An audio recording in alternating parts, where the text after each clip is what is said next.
My name is Harrison Caldwell. I am 70 years old, and I built my life from the ground up right here in Chicago. Until last Tuesday, I thought the worst pain a man could endure was burying his wife. I was wrong. I went to the garage to check on my late wife's pride and joy, a pristine 1967 Ford Mustang Shelby GT500. It was her life's work. Instead, I found an empty space and a fresh oil drip on the concrete. I called my 38-year-old son, Preston. Over the sound of airport terminal announcements, he casually told me he sold it.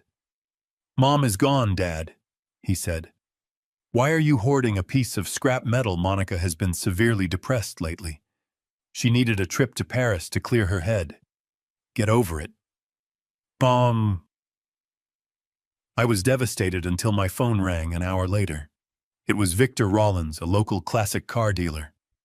"Harrison," he said, his voice urgent, "your son just dumped the Shelby here for a quick cash wire. You need to come down. Diana left something hidden inside the door panel.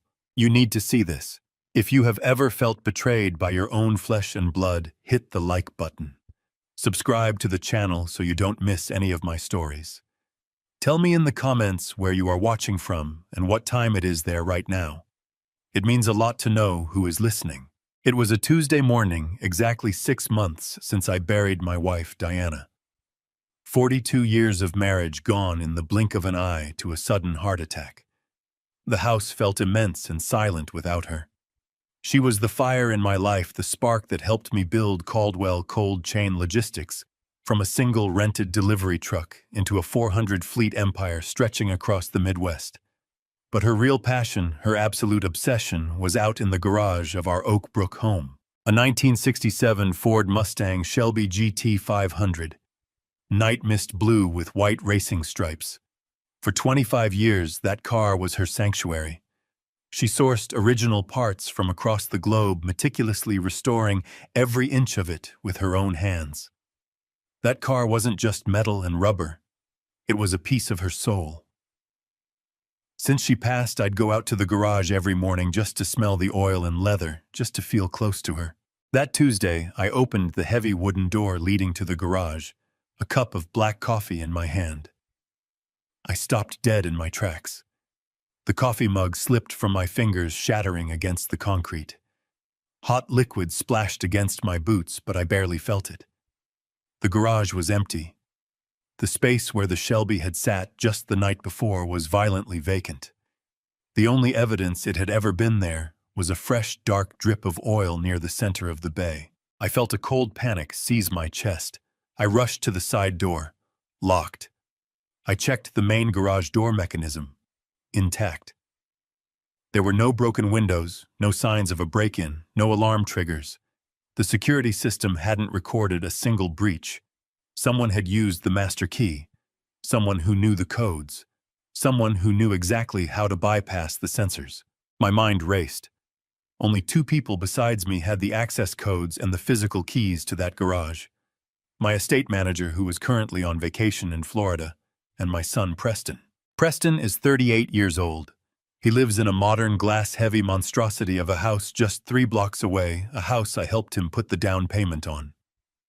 He has always had a taste for the finer things, a taste vastly accelerated when he married Monica 4 years ago. Monica, who never met a luxury brand she didn't feel entitled to. My hands were shaking as I pulled out my phone and dialed Preston's number. It rang 3 times before he answered. "Hey, Dad, what's up?" His voice was entirely too casual. But what struck me immediately was the background noise. The echoed announcements, the dull roar of a crowd, the distinctive chime of an intercom. He was at O'Hare International Airport. "Preston," I managed to say, my voice tight. "Where are you, and where is your mother's car?" There was a brief pause on the line. Not a pause of guilt, but a pause of annoyance, as if I were bothering him with a trivial detail. "I'm at O'Hare, Dad," he said, sighing heavily. "Monica and I are heading to Europe for a few weeks." "I don't care about your vacation." I snapped, the anger finally breaking through the shock. "I asked you where the Shelby is." "Look, Dad, I didn't want to make a big deal out of this." He started adopting that condescending tone he always used when he thought he knew better than everyone else. I sold it. The words hit me like a physical blow. I had to lean against the workbench to keep from falling. You what? I sold it, he repeated louder this time, speaking over a boarding announcement. Mom is gone, Dad. She's been gone for 6 months. Why are you hoarding a piece of scrap metal in the garage? It's just gathering dust and making you miserable every time you look at it. That car, I hissed, was your mother's life's work. It wasn't yours to sell. You stole it, Preston. Stole it, he scoffed. Dad, don't be dramatic. I'm your only heir. It was going to be mine eventually anyway. I just expedited the process. Besides, I needed the liquidity. Liquidity for what? I demanded. Monica has been severely depressed lately, he explained, as if this justified everything. You know how hard Mom's passing was on her. I almost laughed bitterly at that. Monica hadn't shed a single genuine tear at Diana's funeral. She had complained about the caterer at the wake. She desperately needed a trip to Paris to clear her head. Preston continued smoothly. A real vacation. First-class 5-star hotels. She needs to recharge. I did it for my wife's mental health, Dad. You should understand that. You always put Mom first. I'm just doing the same for my wife. Get over it. It's just a car. Get over it. The audacity was breathtaking. He had violated my home, stolen his mother's legacy, and was now lecturing me on being a good husband. Listen, they're calling our boarding group, Preston said quickly. We'll be out of touch for a bit. We can talk about this when we get back. Just relax, Dad. Take up golf or something. The line went dead. I stood in the empty garage, the silence ringing in my ears. He actually believed his own lie. He expected me to accept that he had stolen a priceless classic car just to fund a luxury European vacation for his spoiled wife.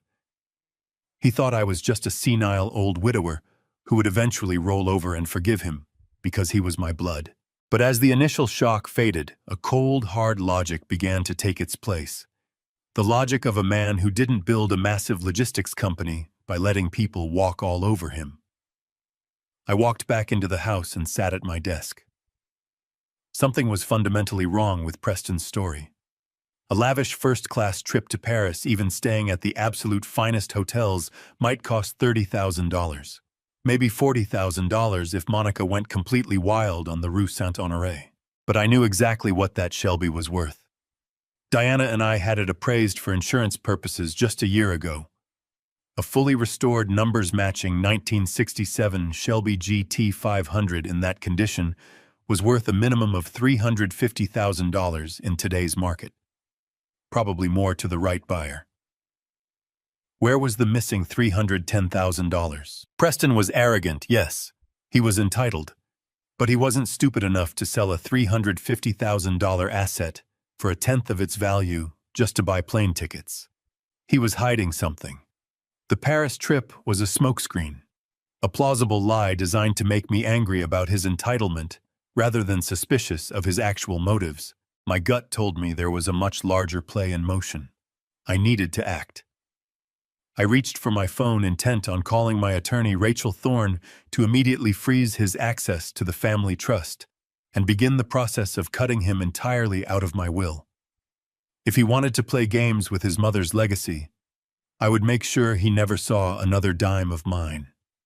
My finger hovered over Rachel's contact name when the phone buzzed in my hand. An incoming call. The caller ID showed Victor Rollins. Victor was the owner of the largest and most prestigious classic car dealership in the Chicago area. He was an old associate of Diana's. They had spent years trading parts, arguing over restoration techniques, and talking shop. Victor was a rough man, an old-school gearhead, who didn't suffer fools, but he respected Diana more than anyone else in the business. I answered the call immediately. Victor, Harrison. His voice was hushed, tightly wound with an urgency I'd never heard from him before. I'm sorry to call you so early, but we have a major situation here. I know, I said flatly. My son stole the Shelby. I'm assuming he brought it to you. Yeah, he did. Victor replied, his tone grim. He drove it into my lot about 2 hours ago. Demanded a quick cash wire transfer. Said you were downsizing and he was handling the estate. The kid was sweating bullets, Harrison. Rushing me like he had a gun to his head. Did you pay him? I asked, my grip tightening on the phone. I initiated the wire to get him out of here, Victor said smoothly. But I put a 24-hour internal hold on the funds. I know how much Diana loved that machine.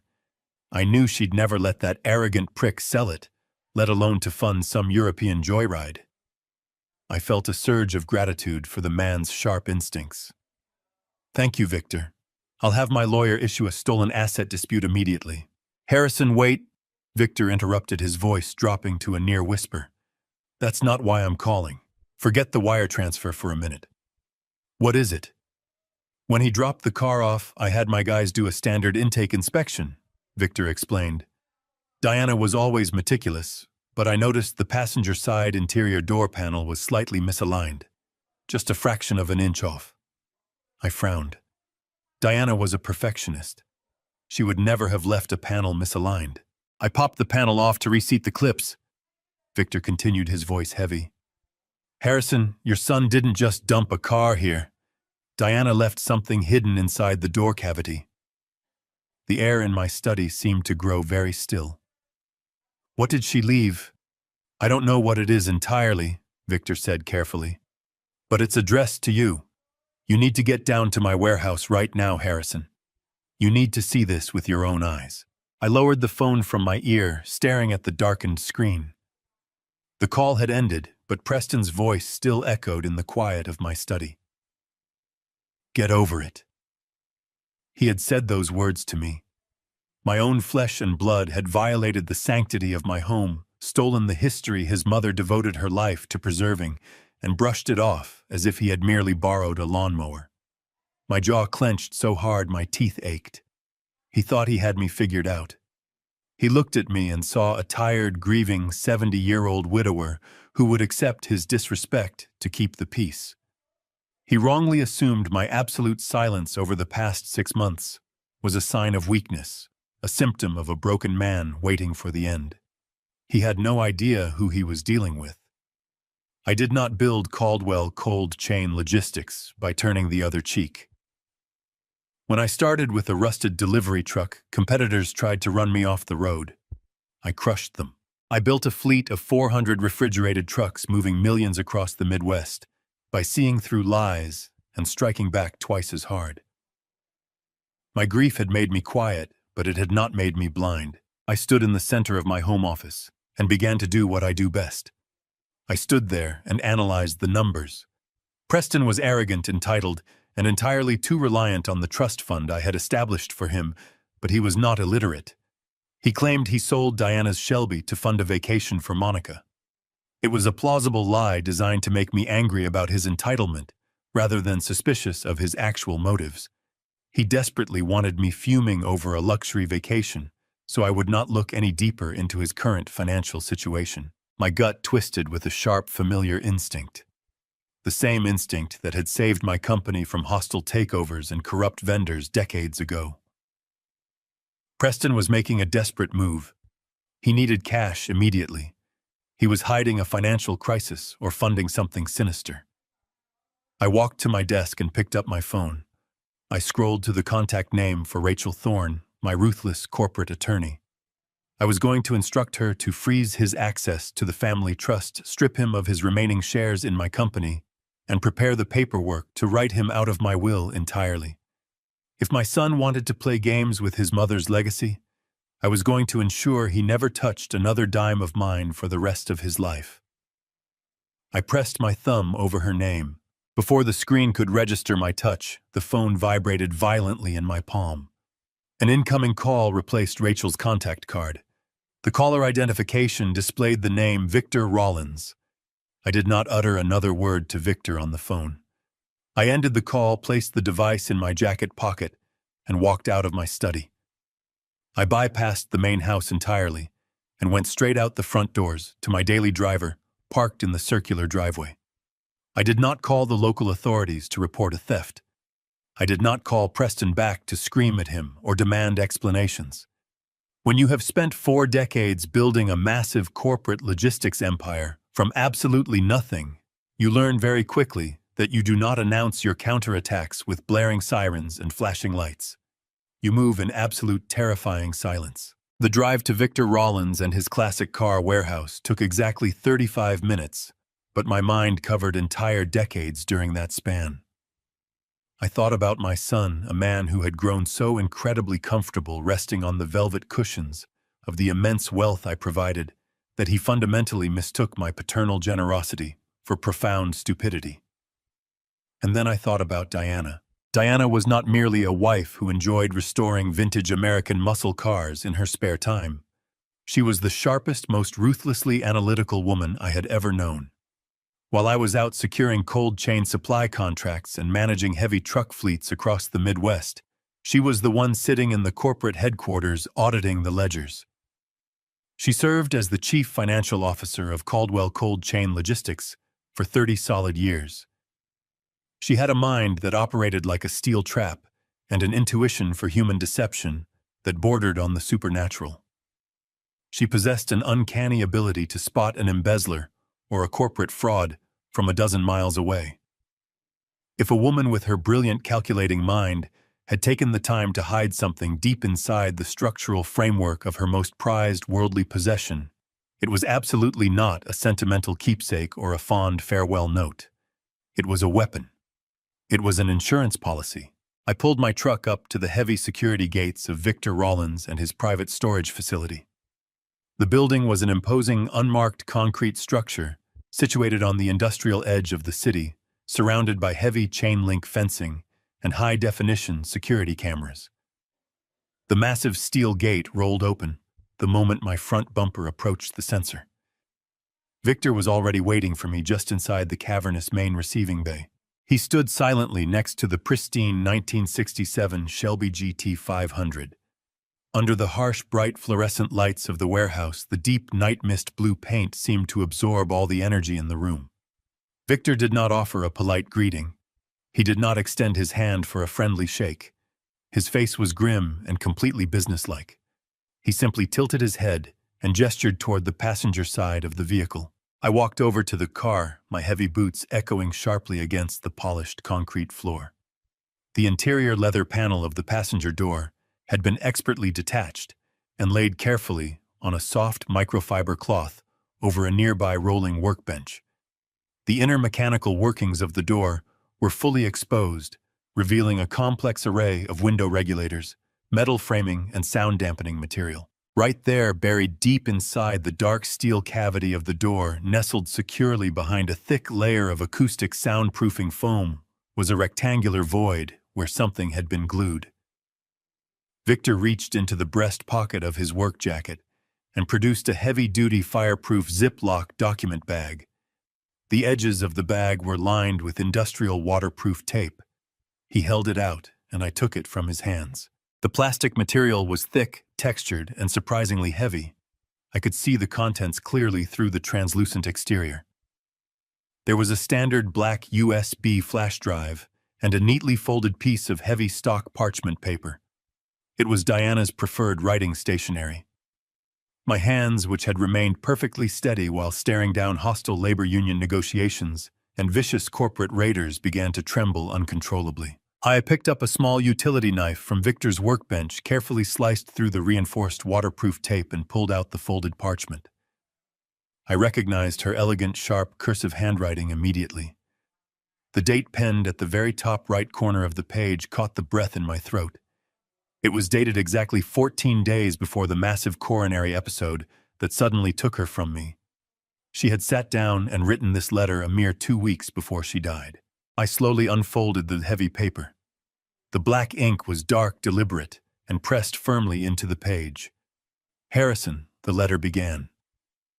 "If you are reading this, it means I am gone, and it means our son took the bait." I felt a freezing chill radiate from the base of my spine, spreading outward to my fingertips. I forced my eyes to continue reading the steady, meticulous cursive.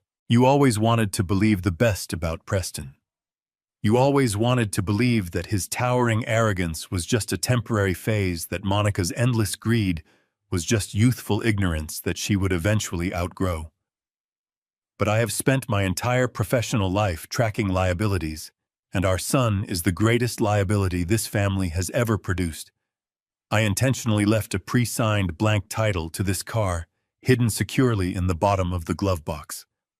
I knew that the exact moment I was out of the picture, Preston would start desperately looking for liquid assets to feed Monica's insatiable appetite for luxury. I wanted to test his fundamental greed. I wanted to see if he would respect my legacy and preserve the things I loved, or if he would sell me out for quick, untraceable cash. If this letter is in your hands right now, you have your definitive answer. I stopped reading for a moment, my chest heaving.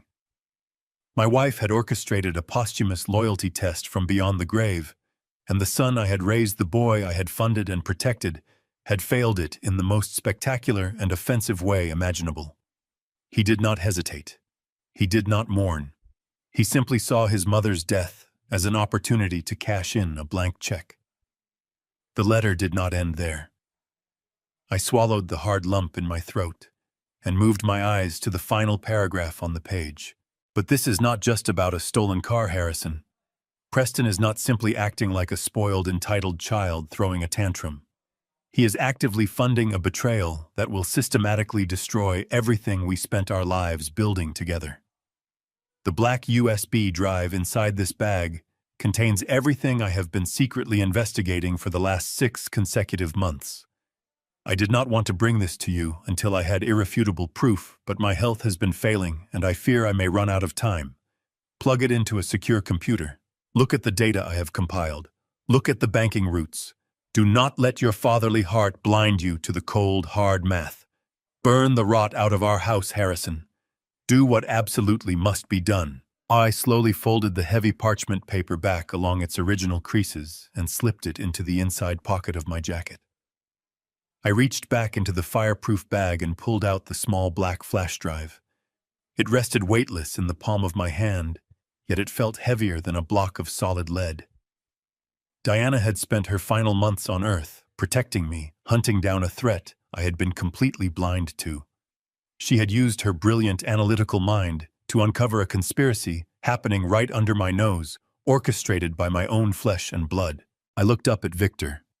His expression remained entirely stoic, but I could see the quiet understanding in his eyes. He knew Diana well enough to know that whatever was on that drive was going to cause an earthquake.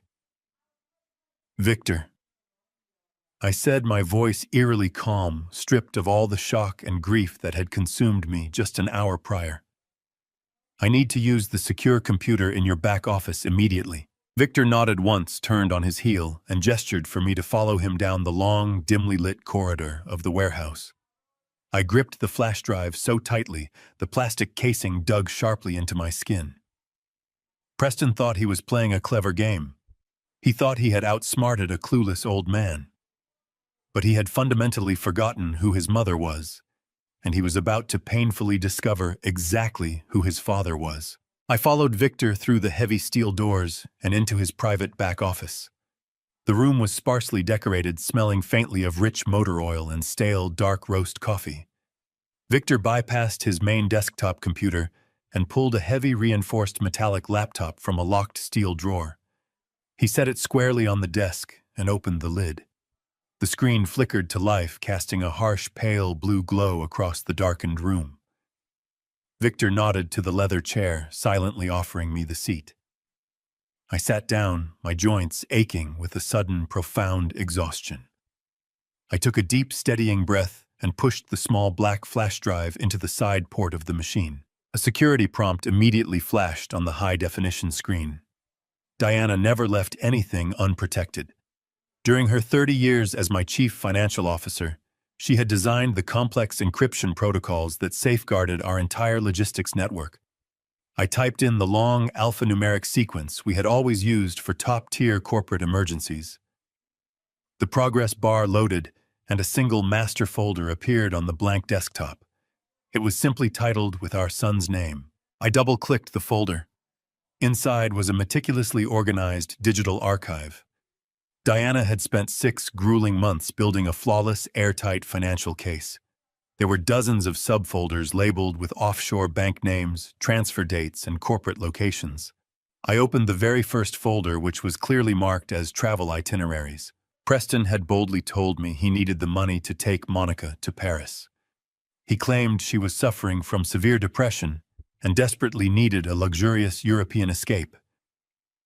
I opened the first document in the queue.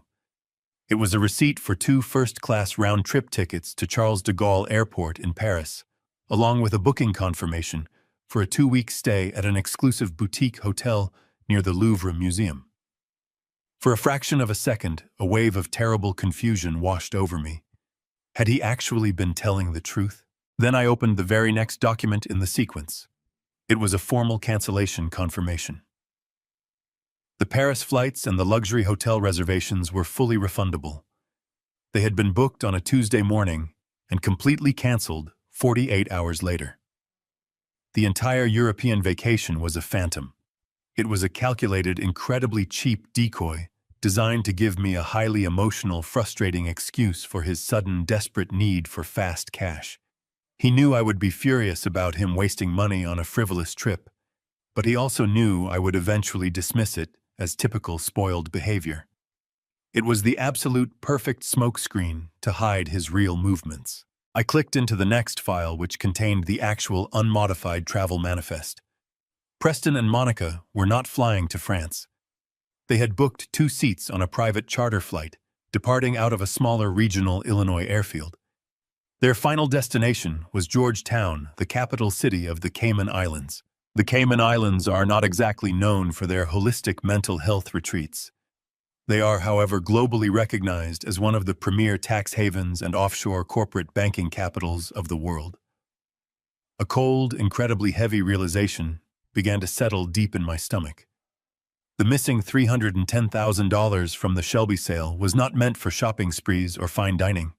My son was moving raw capital offshore. I backed out of the travel folder and opened the next major directory, which was labeled Corporate Acquisitions. The screen instantly filled with hundreds of pages of scanned legal documents, offshore banking requirements, and intercepted corporate email chains. I leaned much closer to the monitor, my eyes scanning the dense legal jargon. Diana had meticulously tracked a series of digital communications between Preston and an offshore holding firm based heavily in Georgetown. The firm specialized in anonymous, highly aggressive corporate buyouts. Preston was using them as a legal shield to establish a completely untraceable shell company. I scrolled down to find the specific target of the acquisition. The name printed in bold black letters made my heart completely stop beating. The target was Vanguard Refrigerated Transport. Vanguard was my single largest and most vicious competitor in the entire Midwest. For the past decade, Caldwell Cold Chain Logistics and Vanguard had fought bitterly over every major supply chain contract in the region. We controlled the massive grocery supermarket chains. They controlled the highly lucrative pharmaceutical distribution routes. We were currently in the absolute middle of a massive multi-million-dollar bidding war for a regional agricultural contract that would secure our operational dominance for the next 20 years. I continued reading the files, the pieces of the puzzle snapping together with horrifying clarity. Preston was not just a greedy son looking for a quick, unearned payout. He was orchestrating a hostile offshore buyout of my biggest rival. But Vanguard was a severely struggling company. They needed a massive influx of capital to restructure their debts and stay competitive against my trucks. The offshore holding firm required a substantial, completely untraceable earnest money deposit to initiate the blind acquisition process and lock in the purchasing rights. I opened the final financial attachment in the folder. It was the formal escrow demand from the Cayman holding firm. The required initial cash deposit to trigger the Vanguard buyout was exactly $350,000. The exact market value of Diana's fully restored Shelby GT500. I sat back in the heavy leather chair, the cool glow of the laptop screen, illuminating the sudden, profound darkness of my new reality.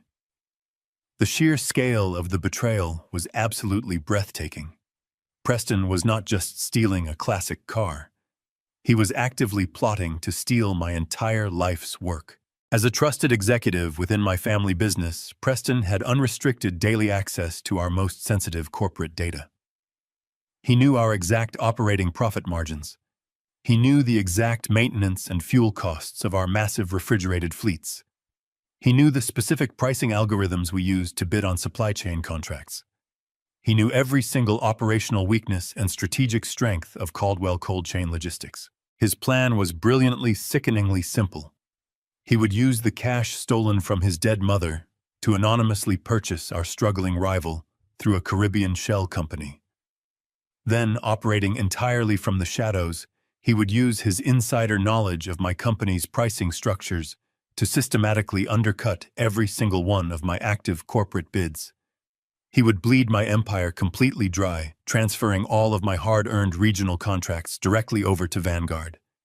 He would bankrupt his own father, watching me slowly lose the company I built from nothing, all while he secretly reaped the massive untaxed profits from offshore. And he needed the quick cash from the Shelby to serve as the immediate down payment, because his personal funds were completely tied up in his wife's lavish, uncompromising lifestyle. He had literally stolen his mother's legacy to finance the ultimate assassination of his father's empire. I looked over at Victor. He was leaning quietly against the doorframe, his arms crossed tightly over his chest, watching my face carefully. He did not ask a single question about what I had just found. He simply waited in the silence for me to process the absolute devastation. For a long time, I did not speak a word. I simply stared at the illuminated screen. The grief that had weighed me down for the past 6 months, the heavy, suffocating sorrow of losing Diana began to evaporate. It was burned away entirely by a rising, white-hot fury. Preston had looked me in the eye and told me to get over it. He had played on my grief. He had used Monica's supposed depression as a weapon against my sympathy. He had turned the memory of his mother into a stepping stone for his own corporate treason. He thought I was a tired, grieving old man who would simply sit in his empty garage and weep over a missing car. He thought my profound silence was a total surrender. I reached forward and safely ejected the flash drive. I pulled it from the port and closed the heavy laptop with a quiet, definitive snap.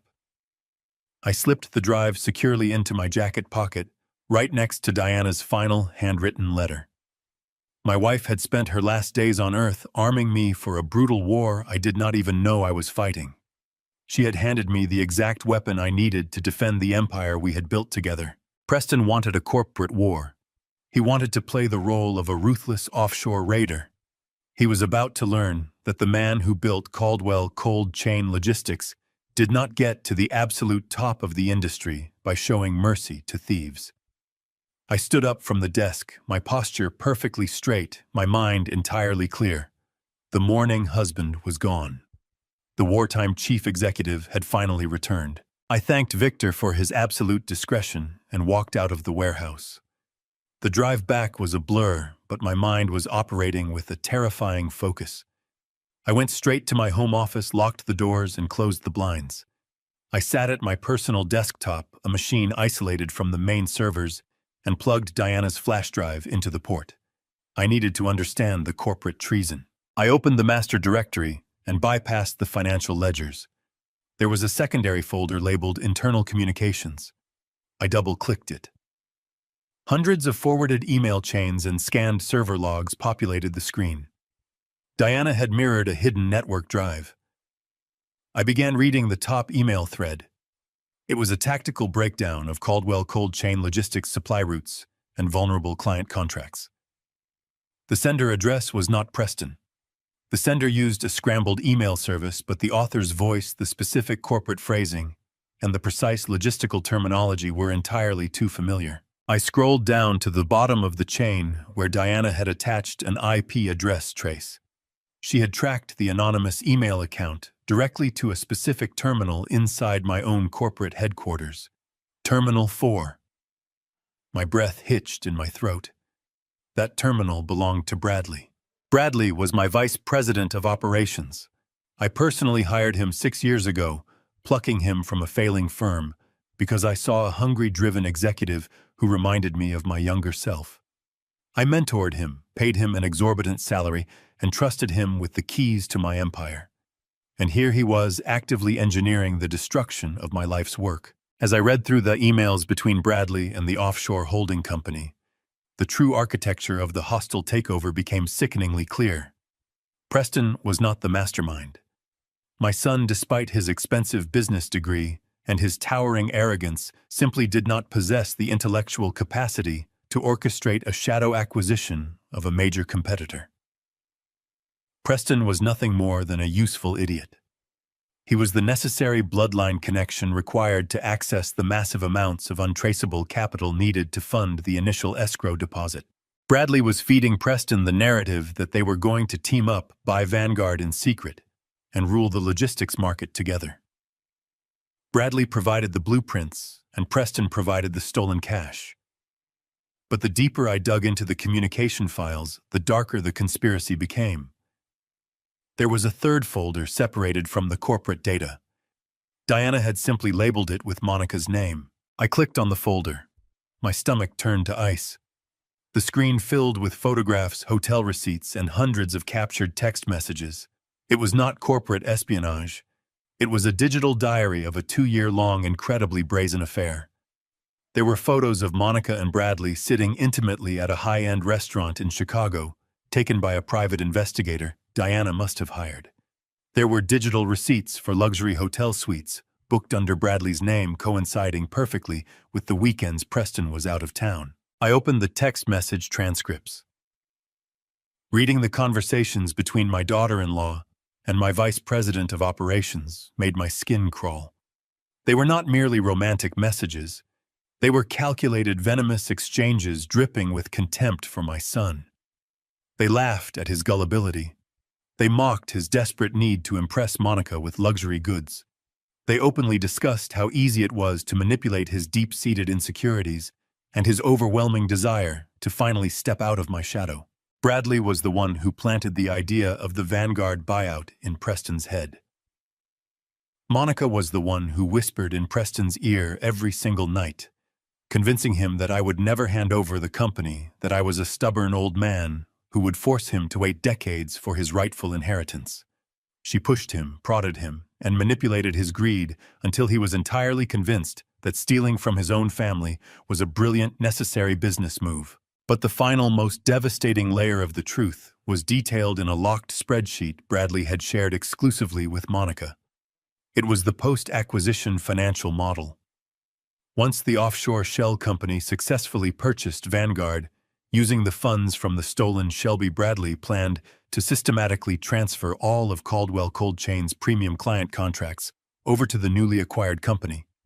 He would bankrupt my empire. But the holding company was entirely structured to funnel the resulting profits into a private, untraceable account in the Cayman Islands, an account Preston had no legal access to. Bradley and Monica were planning to bleed my son dry.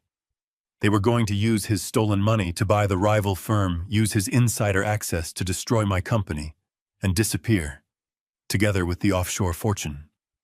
They planned to leave Preston standing in the ashes of a bankrupt empire facing inevitable federal investigations for corporate fraud and grand theft auto, completely alone and entirely to blame. My son was a fool.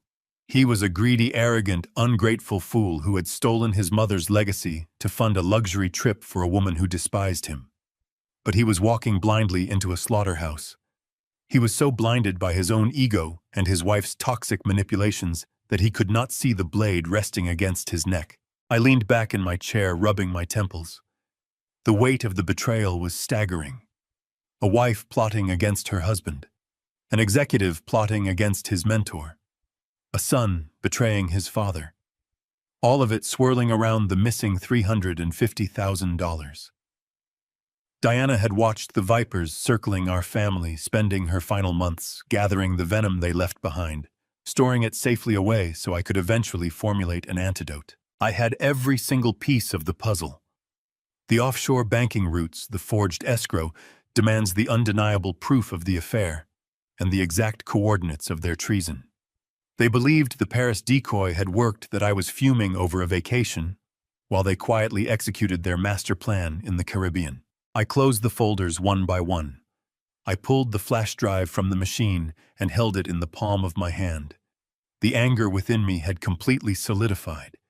It was no longer a hot, chaotic rage. It was a cold, absolute certainty. Bradley wanted to play the role of the invisible corporate assassin. Monica wanted to play the role of the wealthy, untouchable widow running off with her lover. And Preston thought he could buy his wife's loyalty by selling out his family. I reached slowly for my heavy desk phone. The time for silent investigation was over. It was time to build a cage so incredibly tight that not a single one of them would ever find a way out. I was going to let them think their grand plan was working perfectly. I was going to let them walk right to the edge of their offshore victory. And then, with a single devastating movement, I was going to pull the earth right out from under their very feet. My hand hovered above the receiver of my desk phone, prepared to initiate the corporate lockdown, when the sudden chime of my cell phone broke the absolute silence of my study. I withdrew my hand and pulled out the smartphone. The screen displayed a new text message notification. The sender was Preston. Knowing the profound depths of his financial treason and his sickening complicity in his wife's affair, simply seeing his name on a screen filled me with a cold, hollow disgust. I swiped the screen to open the message. It was an image file followed by a short line of text.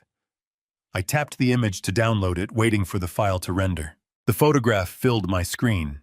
It was a brightly lit selfie taken inside a private first-class airline suite. Preston and Monica were seated close together, glowing with the arrogant radiance of people who believed they had just pulled off the heist of the century. Preston was wearing a tailored blazer, holding a crystal flute of expensive champagne toward the camera in a mock toast. Beside him, Monica was leaning against his shoulder, flashing a pearly white smile she exclusively reserved for moments of profound deception. She was wearing oversized sunglasses pushed up onto her head and a delicate silk scarf draped around her neck. They looked like an affluent couple embarking on a romantic holiday. Beneath the photograph, Preston typed a caption that read, "Sorry about the car, Dad. We will make it up to you when we get back from France. Love you." I sat rigidly in my chair, reading those short sentences over and over. Sorry about the car. He had reduced the theft of a $350,000 heirloom, his mother's final masterpiece, to a casual inconvenience. We will make it up to you when we get back from France. Another layer of the smokescreen designed by Bradley and executed by my foolish son. And finally, that was the most offensive part. The casual deployment of a sacred family bond to pacify a man he was actively plotting to bankrupt and destroy. I stared at their smiling faces.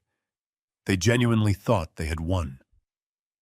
They sat in those seats drinking imported champagne paid for by the blood and sweat of my late wife, thoroughly convinced their intricate plan was flawlessly executing. Preston thought he was outmaneuvering his clueless father. Monica thought she was manipulating her husband into funding a permanent escape with her lover. They were celebrating a victory they had not yet earned, secure in the delusion that I was sitting at home nursing a grudge over a canceled vacation rather than dismantling their criminal enterprise. I brought my thumb to the screen and began to pinch and zoom, analyzing the photograph with the exact same meticulous scrutiny I applied to massive corporate merger contracts.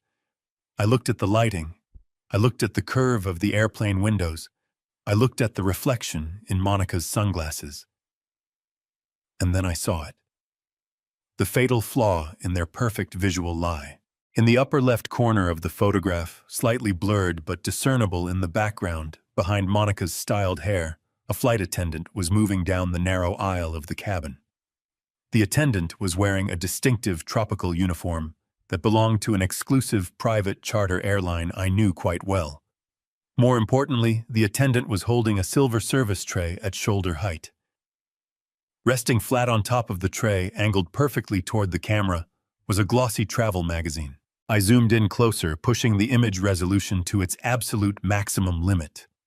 The bold text on the cover of the magazine leaped off the screen. It read, "Discover the Cayman Islands, your ultimate Caribbean escape." I let out a low, humorless laugh that echoed in the empty study. The sheer hubris of it all. They were so incredibly eager to gloat, so desperate to solidify their fake alibi with a triumphant photograph, that they had failed to check their surroundings. They had literally sent me photographic confirmation of their true flight path. The travel magazine was the final piece of physical evidence that verified everything Diana had uncovered on her flash drive. They were not flying across the Atlantic to Paris. They were heading straight south into the Caribbean banking haven to finalize the hostile Vanguard acquisition. I lowered the phone and placed it gently on the mahogany surface of my desk. The pieces of the board were now set. I knew exactly where they were going. I knew exactly what they intended to do once they landed. I knew the identities of every traitor involved in the corporate coup. Most men in my position would have reacted with immediate explosive rage. They would have called the police, dispatched lawyers to the airport, or bombarded the Sun with furious phone calls demanding surrender. But I did not build my company by throwing temper tantrums. When you are preparing to annihilate an enemy who believes they are smarter than you, the worst thing you can do is alert them to the fact that you are holding a loaded weapon. If I confronted Preston now, he would panic. He would call Bradley, and they would immediately scramble to cover their digital tracks, hide the stolen funds, and deny everything. They would drag my company into a messy legal battle that could damage our regional reputation and spook our clients. No. I needed them to feel completely safe. I needed them to land in the Cayman Islands, walk into that offshore bank, and firmly commit themselves to the fraudulent transaction. I needed them to push all their stolen chips into the center of the table before I flipped it over. I picked my phone back up. I needed to send a response. It had to be the perfect reply. It could not be too angry, because Preston would suspect I was digging deeper. It could not be too forgiving, because that would seem highly uncharacteristic of a man whose prized vehicle had just been stolen. It needed to be the exact kind of dismissive, passive-aggressive response a tired, defeated father would send to a spoiled son. I opened the digital keyboard. I did not type a single word. I did not demand apologies or issue empty threats. Instead, I opened the emoji menu. I selected the simple yellow thumbs-up icon. A single thumbs up. A universal symbol of reluctant, dismissive acknowledgement. It was the digital equivalent of an exhausted sigh. It communicated exactly what Preston wanted to hear. That I was irritated, that I was done arguing for the day, and that I was completely oblivious to the massive corporate conspiracy unfolding behind the photograph. I pressed send. I watched the text bubble appear on the screen. In that quiet moment, the dynamic of our relationship fundamentally shifted. The father who had funded his son officially ceased to exist. I was no longer a parent. I was a chief executive officer neutralizing a critical threat. I placed the phone face down. The silent war had begun. I drafted unyielding protocols to dismantle their future. I picked up my phone and dialed the number for Rachel Thorne. Rachel was the apex predator of the Chicago legal district. For 15 years, she served as primary counsel for Caldwell Cold Chain Logistics, defending my empire from hostile competitors and opportunistic lawsuits. She possessed a mind as sharp as a diamond blade. She never asked unnecessary questions or hesitated when given a direct command. The line rang exactly twice before she answered. Her voice was crisp, professional, and alert. "Harrison," she said smoothly, "I assume this is not a social call." I kept my voice devoid of emotion. The grief was gone, replaced by cold, calculated precision. "Rachel," I said flatly, "I need you to initiate a total operational lockdown tonight." I heard her shift in her chair. She immediately recognized the tonal shift. The mourning widower she had dealt with for 6 months had vanished. The wartime executive had returned. "Tell me exactly what you need, Harrison," she replied. I leaned back, staring at the darkened window. "First, I want you to freeze all of Preston and his wife's access to the family trust accounts. Every single one of them."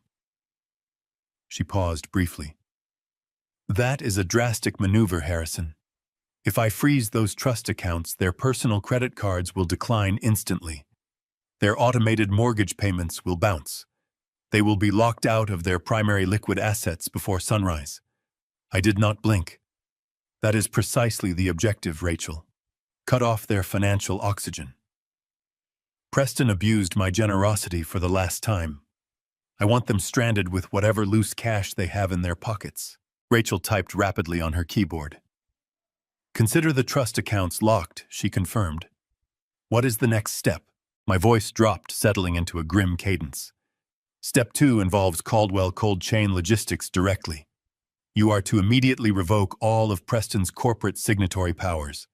Strip his executive security clearances across the company network. Cancel his issued credit lines, revoke his access badges, and lock him out of the primary servers. He is no longer authorized to sign agreements, negotiate contracts, or access internal ledgers. I want him excommunicated from the operational infrastructure of my company. Rachel stopped typing.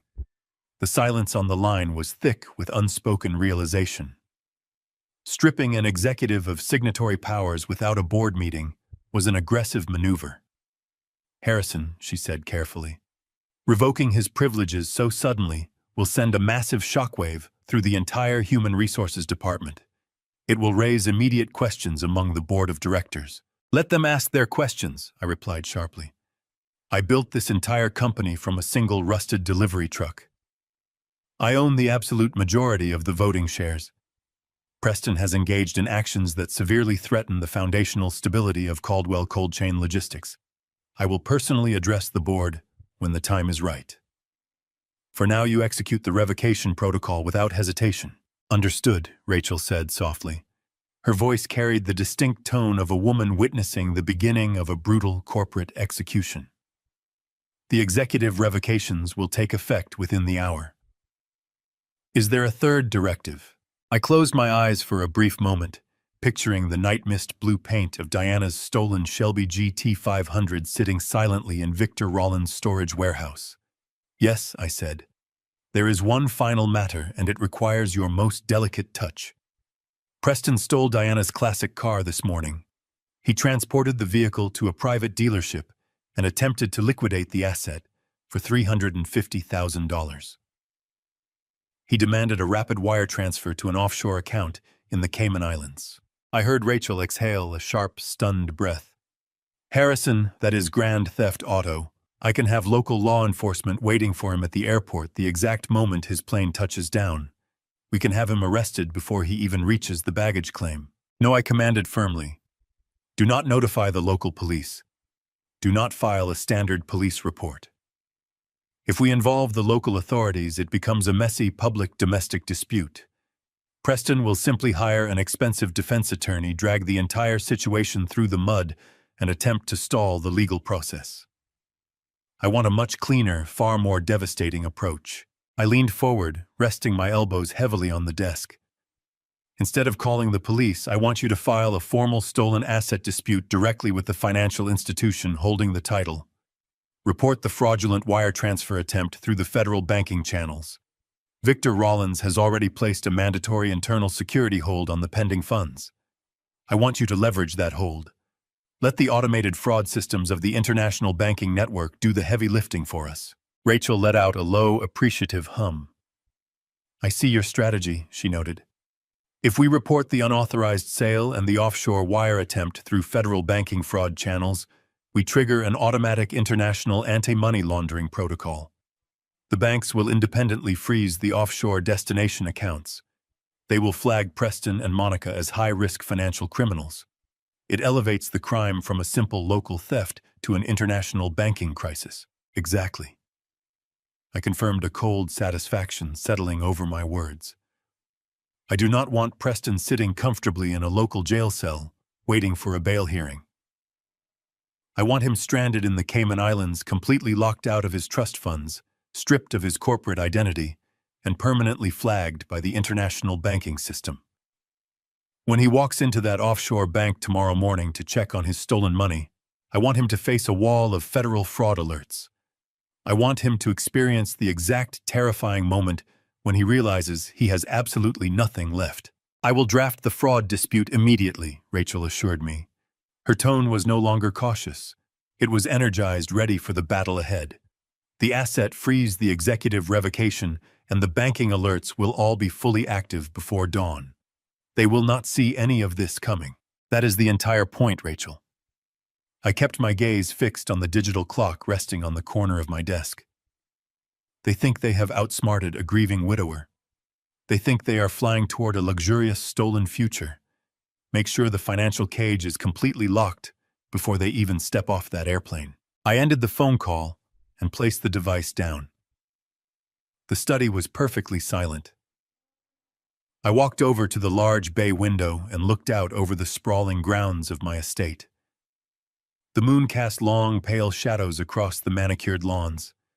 The wheels of justice I had just set into motion were entirely silent, utterly ruthless, and absolutely unstoppable. Preston and Monica had built their entire scheme on the assumption that I would blindly accept their lies to maintain the illusion of a happy family. They had mistaken my paternal patience for weakness. They had mistaken my grief for incompetence. They had vastly underestimated the man who built Caldwell Cold Chain Logistics. The storm was coming, and I was going to watch it wash them away.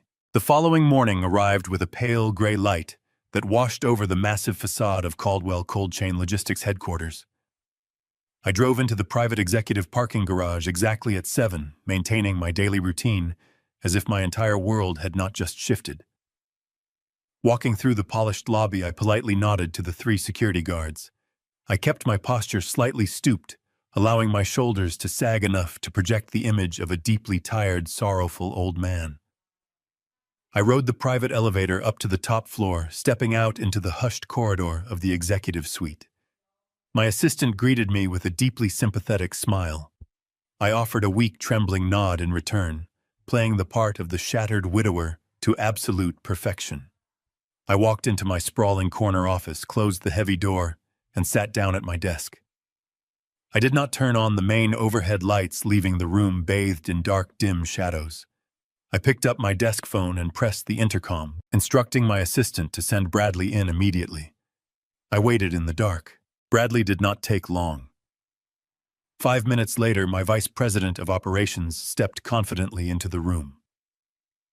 Bradley was a tall man in his early 40s, sporting a tailored suit and an aggressively ambitious smile.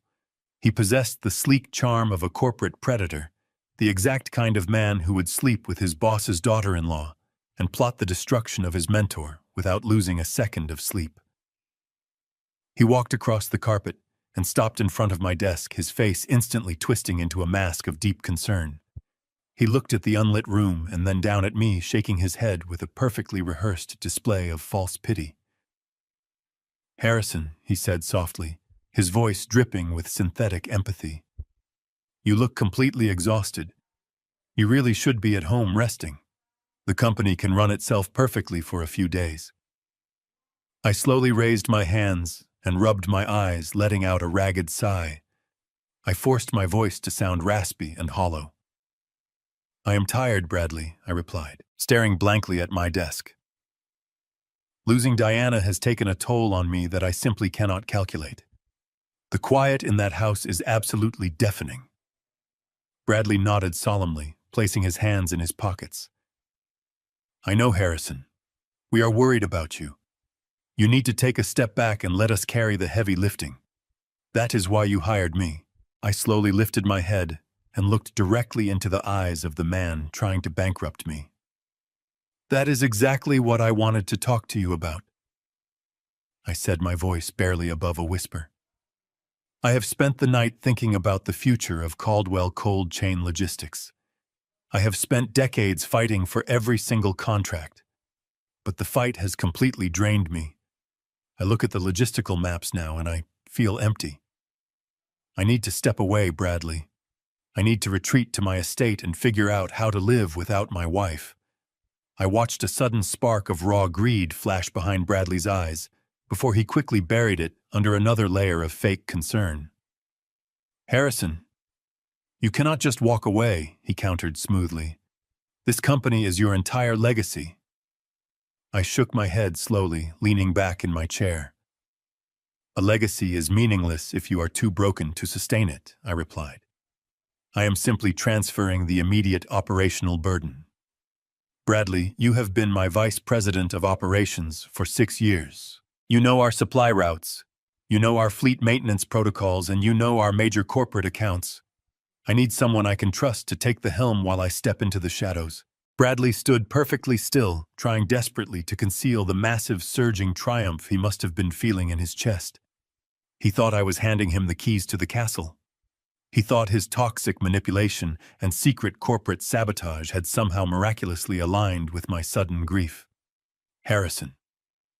I would be absolutely honored to step up, he said, his voice trembling with genuine excitement, disguised as humble duty. Whatever you need me to handle, I will manage it flawlessly. I reached into my desk drawer and pulled out a thick stack of formal corporate transfer documents I had prepared the previous night. I placed them squarely in the center of the desk and tapped the top page with my index finger. I am officially promoting you to the position of Acting Chief Executive Officer for the Midwestern Regional Division, I announced. But more importantly, I am granting you full, unrestricted legal authority over the Vanguard acquisition accounts. Bradley stared at the documents, his breath catching slightly. He had been secretly plotting to use Preston's stolen money to fund an offshore buyout of Vanguard, completely unaware that I knew every single detail of his treason. Now I was legally handing him the exact accounts he was trying to sabotage. I want you to oversee the entire Vanguard merger. I continued, my tone completely monotone. I am authorizing you to manage the earnest money deposits, coordinate the financial restructuring, and sign the finalized acquisition ledgers on behalf of this company.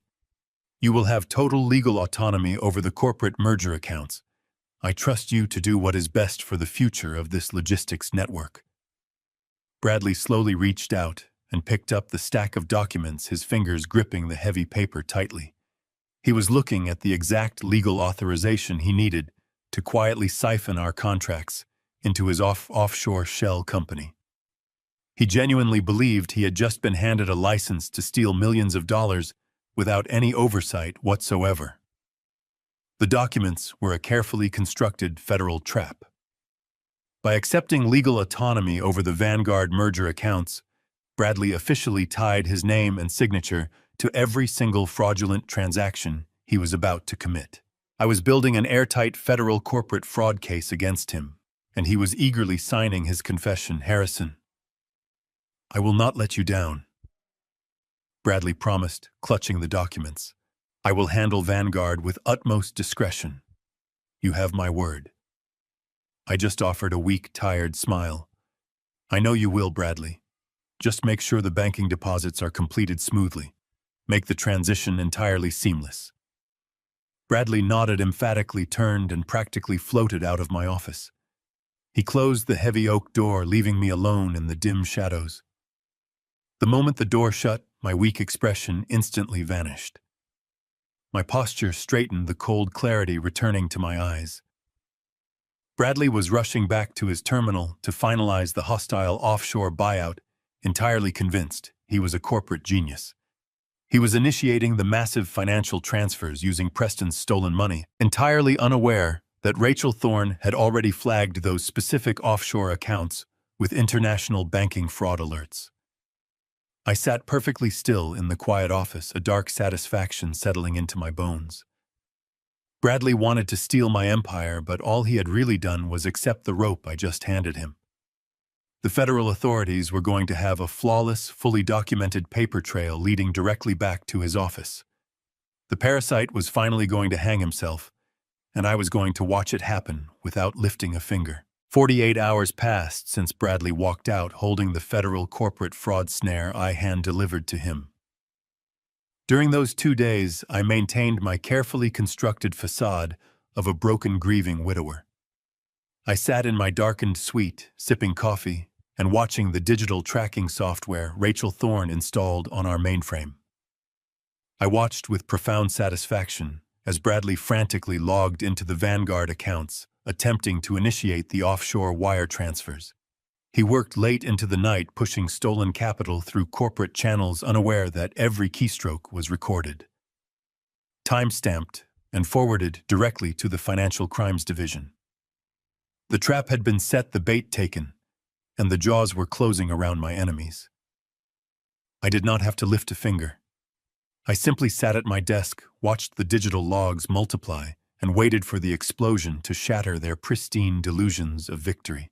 The explosion arrived precisely at 9 o'clock on a Thursday morning. I was sitting in the quiet comfort of my home study, staring out at the manicured lawns of my estate, when my personal cell phone began to vibrate across the heavy wooden desk. I glanced down at the bright screen. The caller identification displayed my son's name, accompanied by an international routing prefix. I let the phone ring 3 times, allowing the tension on the other end of the line to build to an agonizing peak. I took a deep, steadying breath, cleared the cold, calculating edge from my throat, and practiced my warmest, most oblivious fatherly tone. I picked up the device and pressed the answer button. "Preston," I said, my voice thick with feigned, gentle surprise. "I thought you and Monica were supposed to be completely unplugged on your romantic getaway. I am surprised you are calling your old man so early in the morning." Dad Preston gasped. His voice was frantic, pitched high with a raw, undeniable panic. He was breathing heavily, the sound of his ragged inhalations clearly audible over the receiver. In the background, I could hear the faint ambient noises of a bustling luxury resort. I heard the gentle clinking of crystal glasses, the soft murmur of wealthy tourists, and the rhythmic, unmistakable sound of tropical steel drums drifting through a hotel lobby. "Dad, something is incredibly wrong. I am standing at the front concierge desk right now, and everything is completely locked. My corporate credit card just declined for the 3rd time. I tried to use my personal platinum card, and the system rejected it instantly. I logged into my mobile banking application, and my main trust accounts are showing a balance of absolutely 0. Every single account is frozen, Dad. The bank is refusing to authorize any transactions. I cannot even buy a cup of coffee." I listened to the sheer terror vibrating in my son's voice, feeling a deep, chilling wave of satisfaction wash over my chest. The financial guillotine Rachel Thorne had engineered had dropped perfectly. Preston was currently standing in the lavish lobby of a 5-star resort in the Cayman Islands, surrounded by unimaginable wealth, completely and utterly destitute. He was a corporate raider without a single penny to his name. I pushed the grim smile from my face and injected a heavy dose of grandfatherly concern into my response. "Oh, son," I said, clicking my tongue in exaggerated sympathy. "That sounds incredibly frustrating, but you really should not be panicking over a simple banking glitch. You know how overly aggressive those automated fraud prevention algorithms can be these days. It is just a standard security protocol kicking in." "A security protocol," Preston practically screamed into the phone. "Dad, they have locked everything. The concierge is looking at me like I am some kind of vagrant. They are threatening to call the local authorities if I do not provide a valid form of payment for the suite. You have to call the Wealth Management Division immediately. You have to tell them to lift the security hold on my accounts right now." I let out a long, slow sigh, perfectly mimicking the sound of an elderly man confused by modern technology. "Well, Preston, you really only have yourself to blame for this minor inconvenience," I said gently. "The bank's security system is designed to detect highly unusual, out-of-character spending patterns. You live in Chicago, and suddenly massive charges are attempting to process from an international location. Of course, the fraud department froze the accounts. They are just trying to protect your assets from foreign thieves, but I am the one spending the money." Preston pleaded, his voice cracking with desperation. "I am the account holder. Tell them I am traveling. Tell them I am on my vacation." I chuckled softly, a warm, completely oblivious sound. "I am sure they will understand once we explain it to them, son. I will simply call the customer service line and inform the fraud department that you are exactly where you said you would be. I will tell them you and Monica are safely enjoying your romantic trip in Paris, France. I will assure the bank that any charges originating from the European Union are entirely legitimate and authorized by you. The silence that instantly swallowed the other end of the phone line was absolutely magnificent. It was the heavy, suffocating silence of a man realizing he had just stepped squarely onto a hidden landmine. Preston could not correct me. He could not scream that he was actually standing in a bank lobby in the Cayman Islands attempting to initiate a hostile corporate takeover. If he admitted his true geographic location, he would completely obliterate the Paris smokescreen he had so carefully constructed. He would instantly confess to lying about the vacation, the stolen car money, and the true purpose of his trip. He was entirely trapped within the walls of his own deceit. He had to accept the Paris narrative, or confess to the corporate treason. "Dad," he finally whispered, his voice trembling with a terrifying, dawning realization. "Please."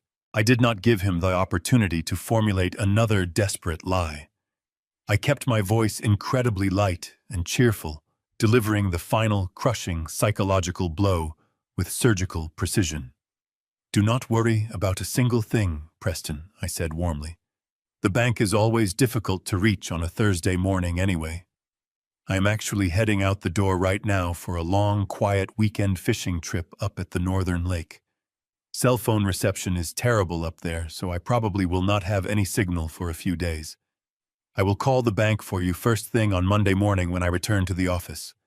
Just relax, enjoy the beautiful French architecture, and eat some delicious croissants for me. Tell Monica I send my love." Before he could utter another sound, I pressed the red button and ended the call. I placed the phone gently down on my desk and leaned back in my chair. The game was over. I closed my eyes and smiled, savoring the absolute silence of the room. My trap was now perfectly set. They were stranded, exposed, and utterly alone. I remained seated at my mahogany desk for a long time after ending the call with my son. The silence in my study was absolute, a stark contrast to the frantic desperation that was currently unfolding thousands of miles away in a sunlit Caribbean lobby. I knew exactly what Preston was going to do next. When a man believes he is drowning, he grasps at the nearest floating debris, no matter how fragile. His corporate identity was erased. His personal wealth was frozen.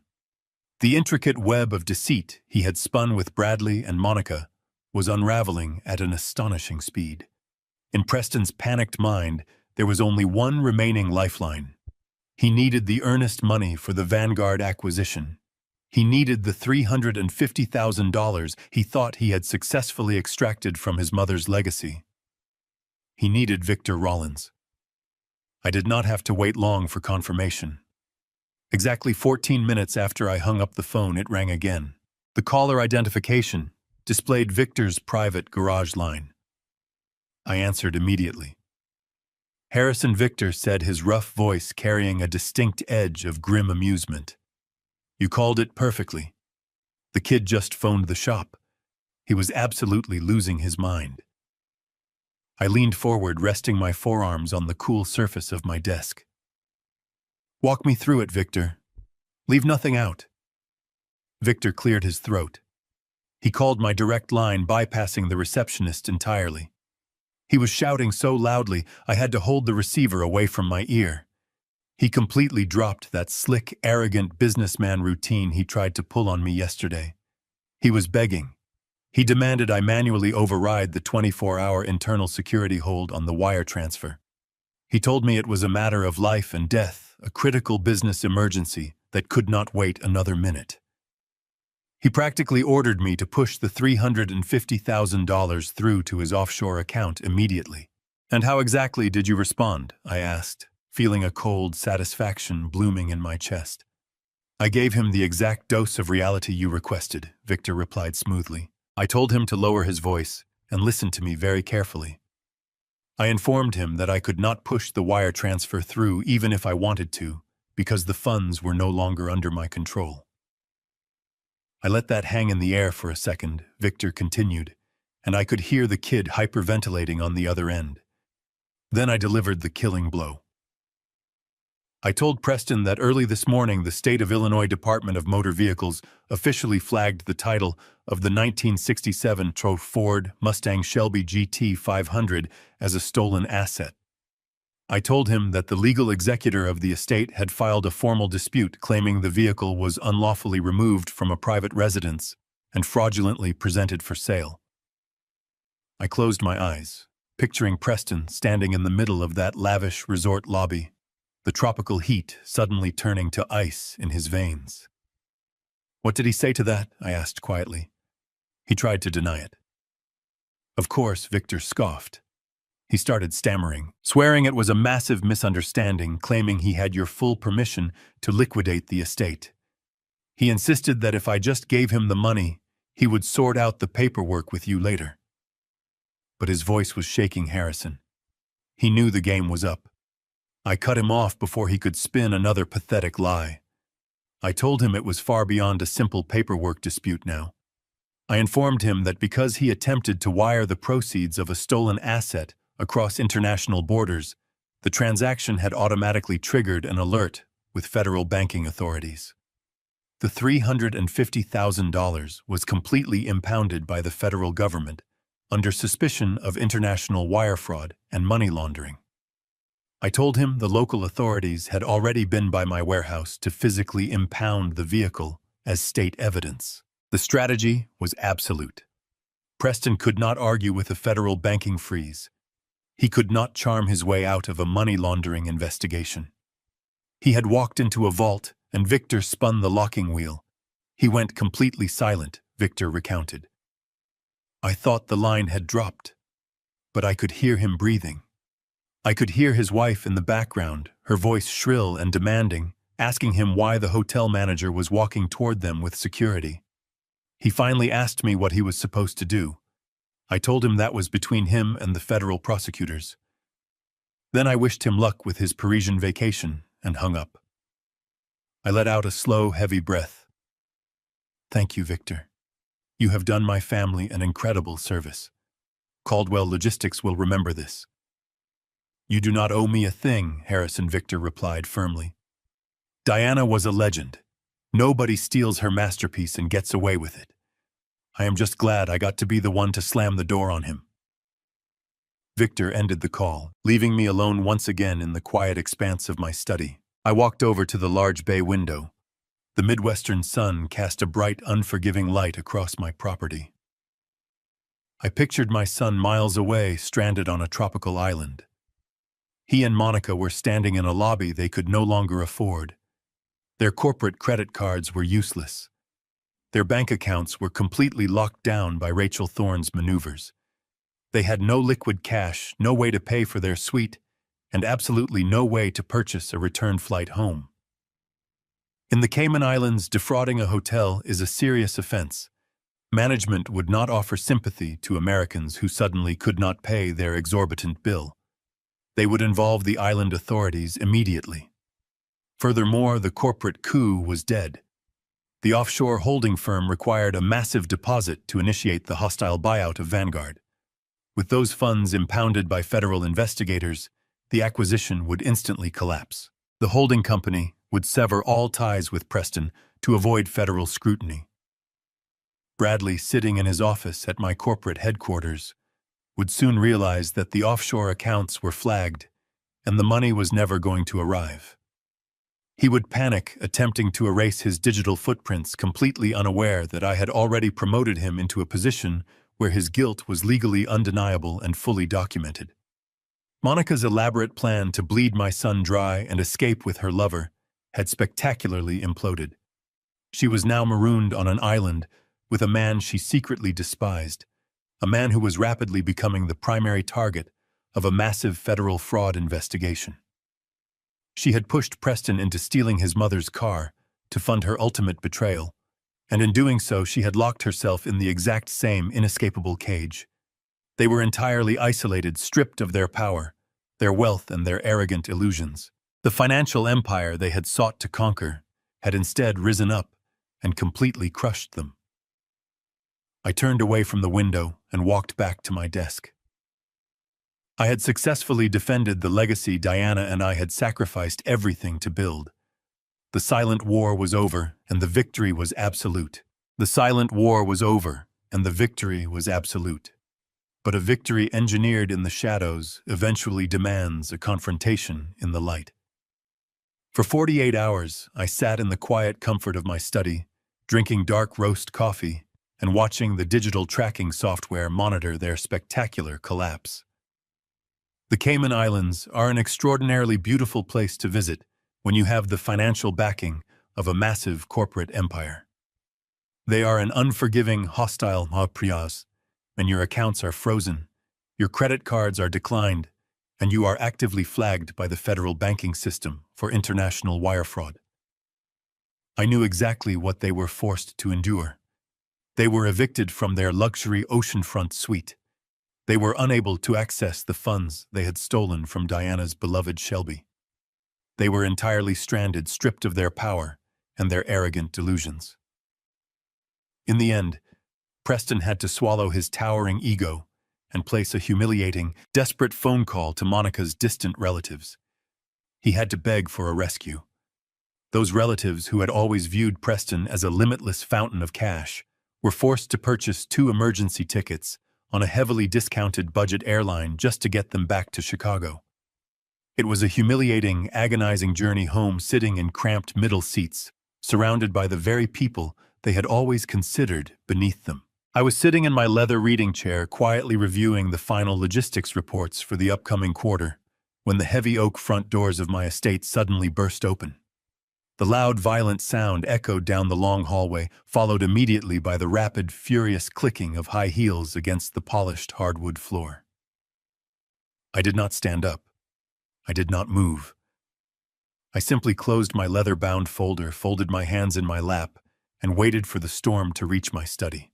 Preston and Monica stormed into the room like a pair of rabid animals. The visual contrast between the glowing, triumphant couple in the airplane selfie and the 2 exhausted, haggard individuals standing before me was absolutely staggering. Preston was wearing the exact same tailored blazer from the photograph, but it was now deeply wrinkled and stained with sweat. His hair was disheveled and his face was flushed bright red with an uncontrollable, frantic rage. Monica looked entirely unhinged. Her delicate silk scarf was gone, replaced by a tense, rigid posture. The oversized designer sunglasses were pushed up onto her messy hair, and her eyes were wide with a fierce, calculating anger. They had crossed an ocean expecting to return as conquering corporate raiders. Instead, they had crawled back as bankrupt fugitives entirely dependent on the charity of distant relatives. Preston slammed his hands down on the surface of my mahogany desk, leaning forward until his face was inches from mine. "Do you have any idea what you have done?" he screamed, his voice cracking with exhaustion and fury. "Do you have any comprehension of the absolute nightmare we just survived? We were thrown out of our hotel, Dad. We were treated like common criminals by the resort management. My cards were completely useless. The bank treated me like a suspect, and you did absolutely nothing to fix it. You promised me you would call the fraud department on Monday morning, but the customer service representatives told me no one from your office ever authorized a security release. We had to beg Monica's uncle to buy us budget airline tickets just to escape that island. You completely humiliated us." I looked at my son, keeping my expression perfectly neutral. I did not raise my voice. I did not offer an apology. I simply stared at him, letting the heavy, suffocating silence fill the room. This lack of reaction seemed to infuriate Monica even more. She stepped forward, pushing Preston slightly to the side, positioning herself directly in front of my desk. She was ready to deploy the ultimate weapon she had manufactured for this exact scenario. She was ready to play the victim. "This is entirely your fault, Harrison," she shrieked, her voice echoing shrilly off the wood-paneled walls. "We went to France because my mental health was completely deteriorating. I was suffering. I needed a peaceful, luxurious environment to heal, and Preston was simply trying to provide that for me. He sold that old car because he loves me, and he wanted to save his wife. But your absolute banking incompetence ruined everything. You were too busy playing the sad, lonely widower to make a simple phone call and authorize his accounts. Because of your senility, my healing retreat turned into a psychological trauma. I was publicly humiliated in a foreign country. We were treated like garbage because you could not handle a basic financial task. You owe me an apology, Harrison, and you owe us compensation for the emotional damage you have caused. I sat perfectly still, absorbing the sheer breathtaking audacity of her words. She was screaming about a ruined trip to France, completely unaware that I had a high-resolution copy of the flight manifest proving they had landed in Georgetown. She was weaponizing her fabricated depression, demanding apologies and financial compensation from the man she was actively attempting to bankrupt. She stood there demanding respect while the digital transcripts of her venomous affair with Bradley sat securely on a flash drive in my top drawer. She played the role of the fragile, traumatized wife flawlessly. If I had not seen the absolute darkness in her text messages, if I had not read the calculated plans she made to bleed my son dry and disappear with her lover, I might have actually believed her performance. But I knew the truth. I knew she was a parasite. And I knew that Preston standing right beside her and nodding in furious agreement was a tragic, useful idiot who was too blind to see the poison in his own home. "Dad," Preston added, his voice dropping an octave, attempting to sound authoritative and commanding. "You are going to call the Wealth Management Division right now. You are going to demand they unlock my trust accounts immediately. Then you are going to wire $100,000 into my personal checking account to cover the damages, the embarrassment, and the sheer incompetence you displayed this week. We are not leaving this study until my financial access is fully restored.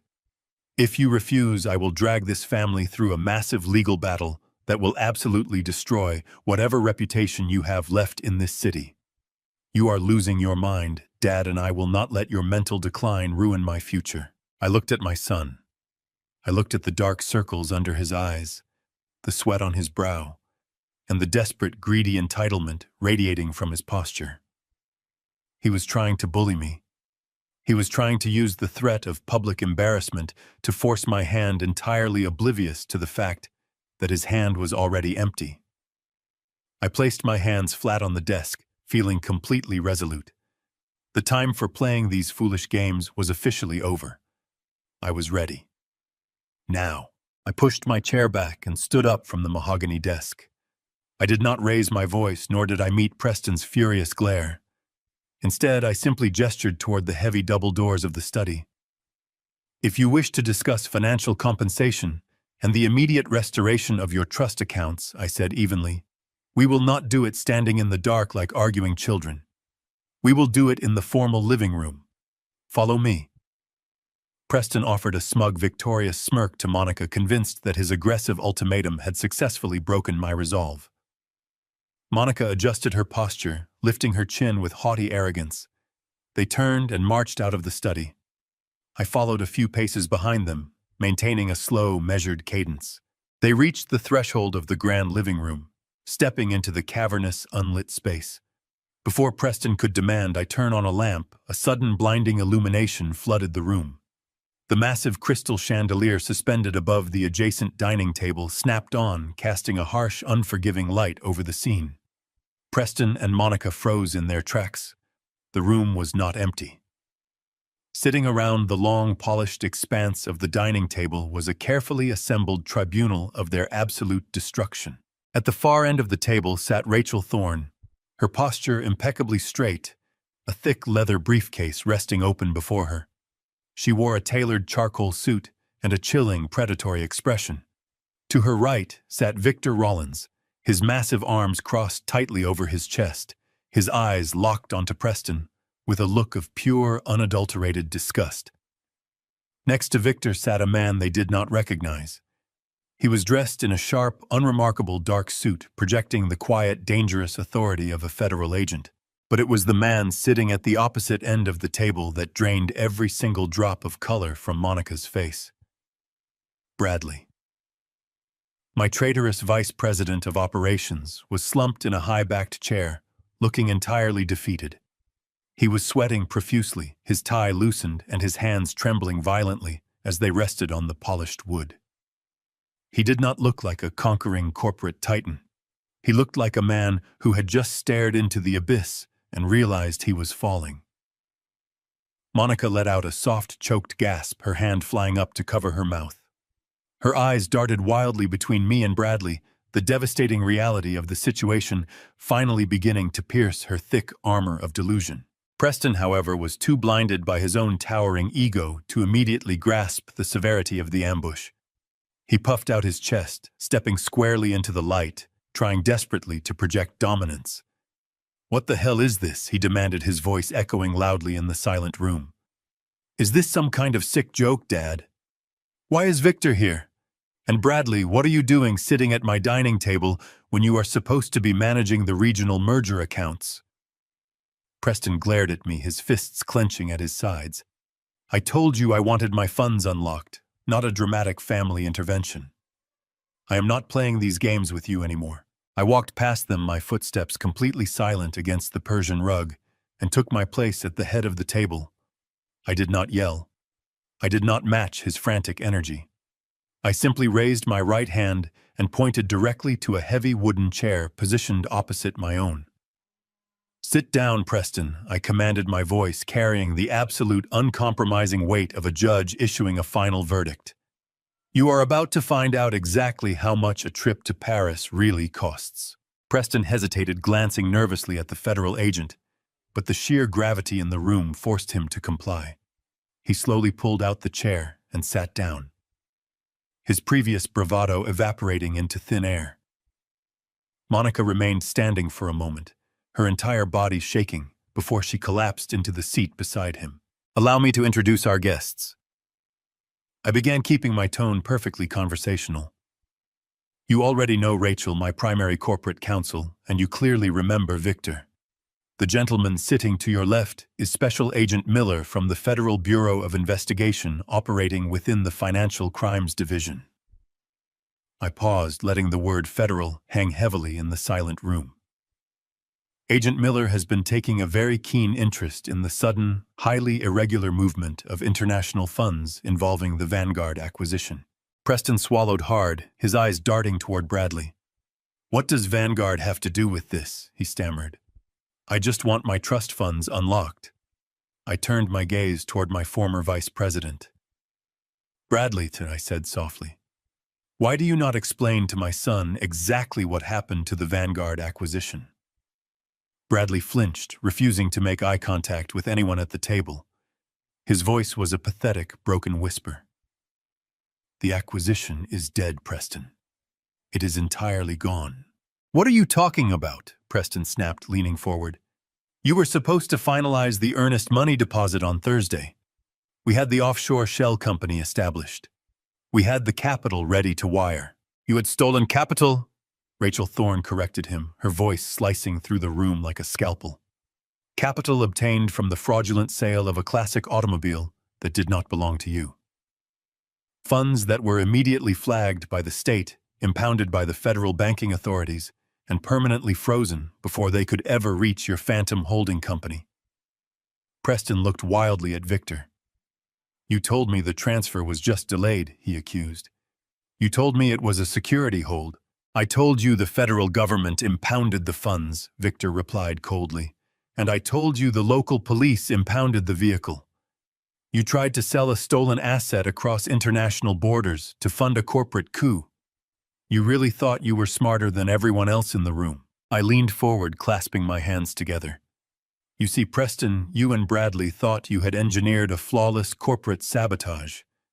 You believed you could siphon millions of dollars from Caldwell Cold Chain Logistics, push the capital through a shell company in the Cayman Islands, and leave me holding a bankrupt shell. And you, Monica," I shifted my focus to my daughter-in-law, watching her shrink back into her chair. "You thought you could manipulate my son into funding your permanent escape. You thought your affair with Bradley was a brilliantly kept secret. You thought you could mock my grief, drain my accounts, and simply fly away to a tropical paradise." Monica began to violently sob, her small frame convulsing in absolute terror. Your father is entirely correct, Mr. Caldwell, Special Agent Miller stated in a calm voice, sliding a thick stack of printed transcripts across the polished wood. We have fully documented evidence of wire fraud, grand theft, auto conspiracy, to commit corporate espionage and international money laundering. Your entire future and freedom now belong to the federal government. Now you will sit quietly, and you will listen to Special Agent Miller explain exactly how you are going to surrender. The heavy silence that followed my final command was absolutely suffocating. Preston sat entirely paralyzed in his chair, his chest rising and falling in shallow, rapid breaths as he stared at the thick stack of federal transcripts resting on the table. The severe reality of his impending arrest was finally piercing the thick armor of his arrogance. But Monica was not ready to surrender. She possessed the desperate, reckless instinct of a cornered predator. She suddenly buried her face in her hands, forcing a series of loud, theatrical sobs that echoed violently across the expansive dining room. She shook her head back and forth, her tears dripping onto the polished mahogany surface as she attempted to resurrect the very lie that had just been utterly dismantled. "This is a massive misunderstanding," Monica wailed, looking frantically between Special Agent Miller and me. We were in Paris. We were walking along the river trying to save my mental health. I was having a severe psychological breakdown, Harrison. You have to believe me. Preston simply wanted to take his wife on a healing retreat to Europe, and you are trying to twist a beautiful gesture into a federal crime. We never went to any island. We never committed any wire fraud. You are listening to the wrong people. Your banking errors ruined my fragile state of mind, and now you are letting these government agents terrorize your own family over a simple vacation. I did not interrupt her performance. I let her cry, allowing her high-pitched voice to fill the room, until her fake sobs began to sound pathetic and hollow. When she finally paused to catch her breath, I slowly reached into the leather folder resting beside my right hand. I pulled out a single crisp sheet of paper and slid it across the long table. It glided over the smooth wood and stopped directly in front of her folded hands. Monica stared down at the document, her forced tears instantly stopping, as a wave of undeniable dread washed over her. "And that is a certified copy of the private charter flight manifest," I stated, my voice completely devoid of any emotion. "It clearly shows your names, your passport numbers, and the exact trajectory of your private jet. You did not fly across the Atlantic Ocean to heal your fragile mental state in France. You flew directly south, landing at the international airport in Georgetown, Grand Cayman. You were sitting in a first-class cabin drinking expensive champagne and reviewing travel magazines featuring Caribbean resorts. Your meticulously planned Parisian alibi is a complete fabrication, Monica. The federal government knows exactly where you went, exactly what time you landed, and exactly which luxury resort evicted you this morning." Preston looked down at the flight manifest, his face turning an ashen, sickly shade of gray. "Dad," he whispered weakly, his voice barely audible over the hum of the room. "We can explain the destination change. It was a last-minute decision. We just wanted some sunshine." I ignored his pathetic excuse. I reached back into the leather folder and withdrew a much thicker stack of legal documents. These papers bore the official seals of the Cayman Islands Financial Registry. I slid this second stack across the table, watching it come to a rest next to the flight manifest. "Those are the incorporation papers for a Caribbean shell company," I explained, keeping my gaze locked onto my son. "A phantom holding firm designed specifically to funnel millions of dollars through unregulated offshore channels. And if you look very closely at the bottom of the last 3 pages, Preston, you will see your own signature authorizing the creation of that entity. You will also see the authorization for a massive earnest money deposit intended to initiate a hostile corporate takeover of Vanguard Logistics." Preston stared at the signatures, his eyes widening in absolute horror. He vigorously shook his head, his hands trembling as he reached out to touch the paper. "I did not sign these," he stammered, his voice rising in panic. "I swear to you, Dad, I have never seen these specific documents in my entire life. That is not my handwriting. Someone forged my name. I leaned forward, resting my elbows on the edge of the table. "I know you did not sign them, Preston," I replied coldly. "You do not possess the intellectual capacity to orchestrate a complex international corporate merger. You were simply the required financial vehicle. You stole the legacy of your dead mother to buy a Caribbean shell company and steal my life work. But you are too stupid to realize you were just the piggy bank." Preston blinked, his mind struggling to process the insult and the revelation simultaneously. "What are you talking about?" he demanded, looking desperately around the table. "If I did not sign the corporate papers, who did?" I slowly shifted my gaze down the length of the table, letting my eyes settle on the broken, sweating figure of my vice president. Bradley had not moved a single muscle since the lights turned on. He sat in quiet agony, staring down at his lap, thoroughly defeated. "Tell him, Bradley," I commanded softly. "Tell my son how you forged his signature on the offshore incorporation documents. Tell him how you used the $350,000 he stole from his mother to fund your own hostile takeover. Tell him how you planned to bleed Caldwell Cold Chain Logistics dry, shift our primary accounts into your hidden Caribbean firm, and leave Preston holding the bag for federal corporate fraud." Preston turned his head, staring at Bradley with a look of utter betrayal. "Bradley," he whispered, his voice cracking. "Is that true?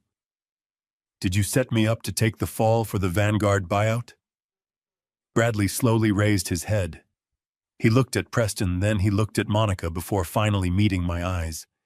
He nodded once, a slow, shameful admission of his absolute guilt. "I forged the documents," Bradley confessed, his voice dry and hollow.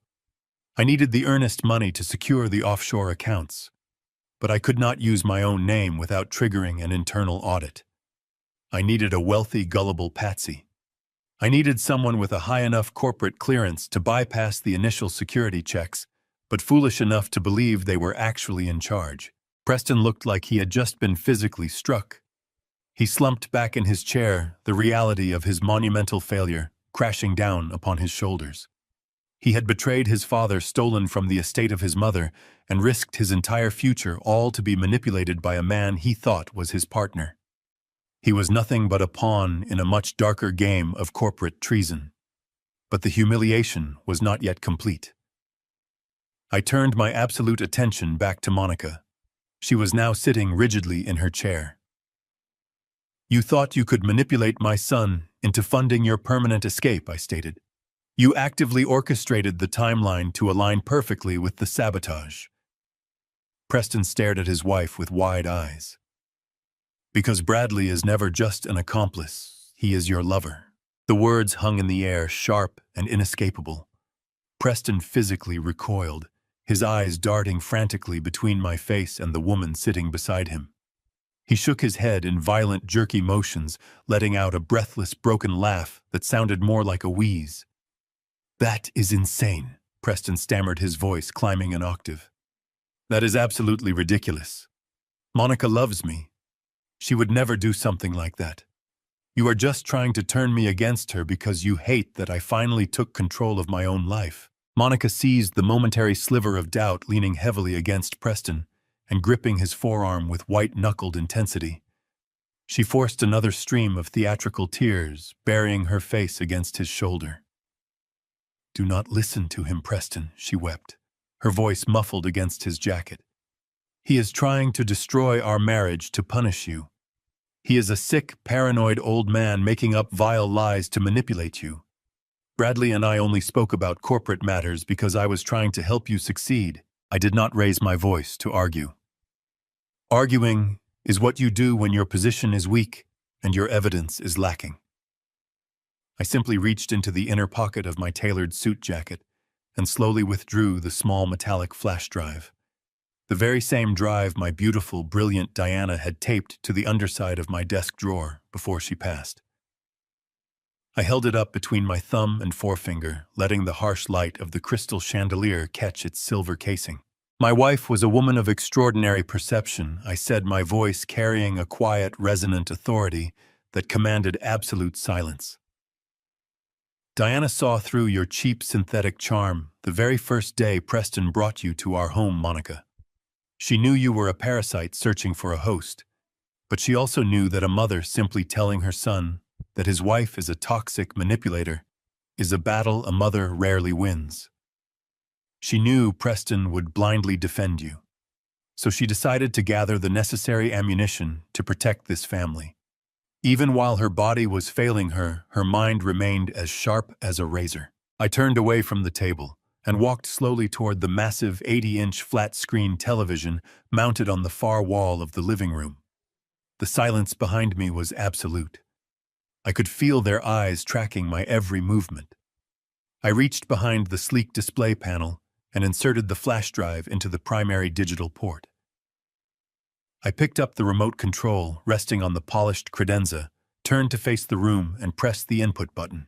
The large screen flickered to life, illuminating the dim corners of the room with a sudden, cold blue glow. I looked at Bradley, who was now weeping silently into his hands, completely shattered. I looked at Monica, whose fake tears had instantly vanished, replaced by a mask of raw, visceral terror.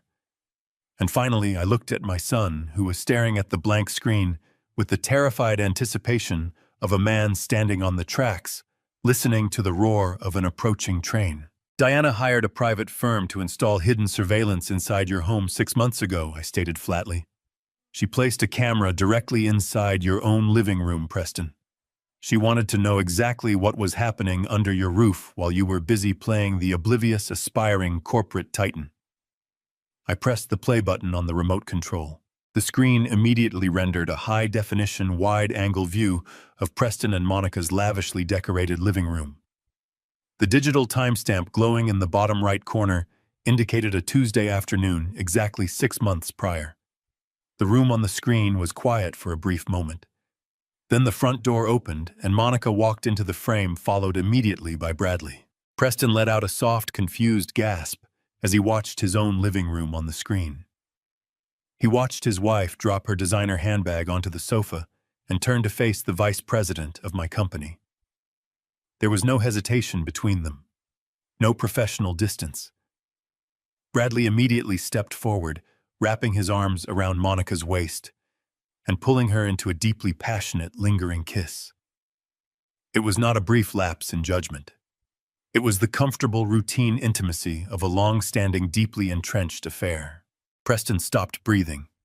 He sat frozen in his chair, his hands gripping the mahogany table so tightly, his knuckles turned a ghostly white. The man on the screen, his trusted corporate mentor, pulled away from the kiss and smiled down at Monica.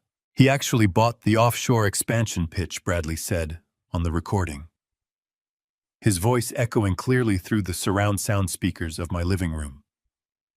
I cannot believe how unbelievably gullible your husband is. I told him he needed to establish an independent shell company in the Caymans to bypass Harrison's oversight, and he just nodded and asked for the paperwork. Monica laughed on the recording. It was a cruel, sharp sound that sliced through the heavy silence of my estate. Preston is a desperate idiot, she replied, pouring 2 glasses of wine and handing one to Bradley. He is so desperate to step out of his father's shadow that he will sign absolutely anything you put in front of him. He thinks he is a genius executing a masterstroke. Bradley took a sip of the wine and smirked. It is perfectly aligned, he stated confidently.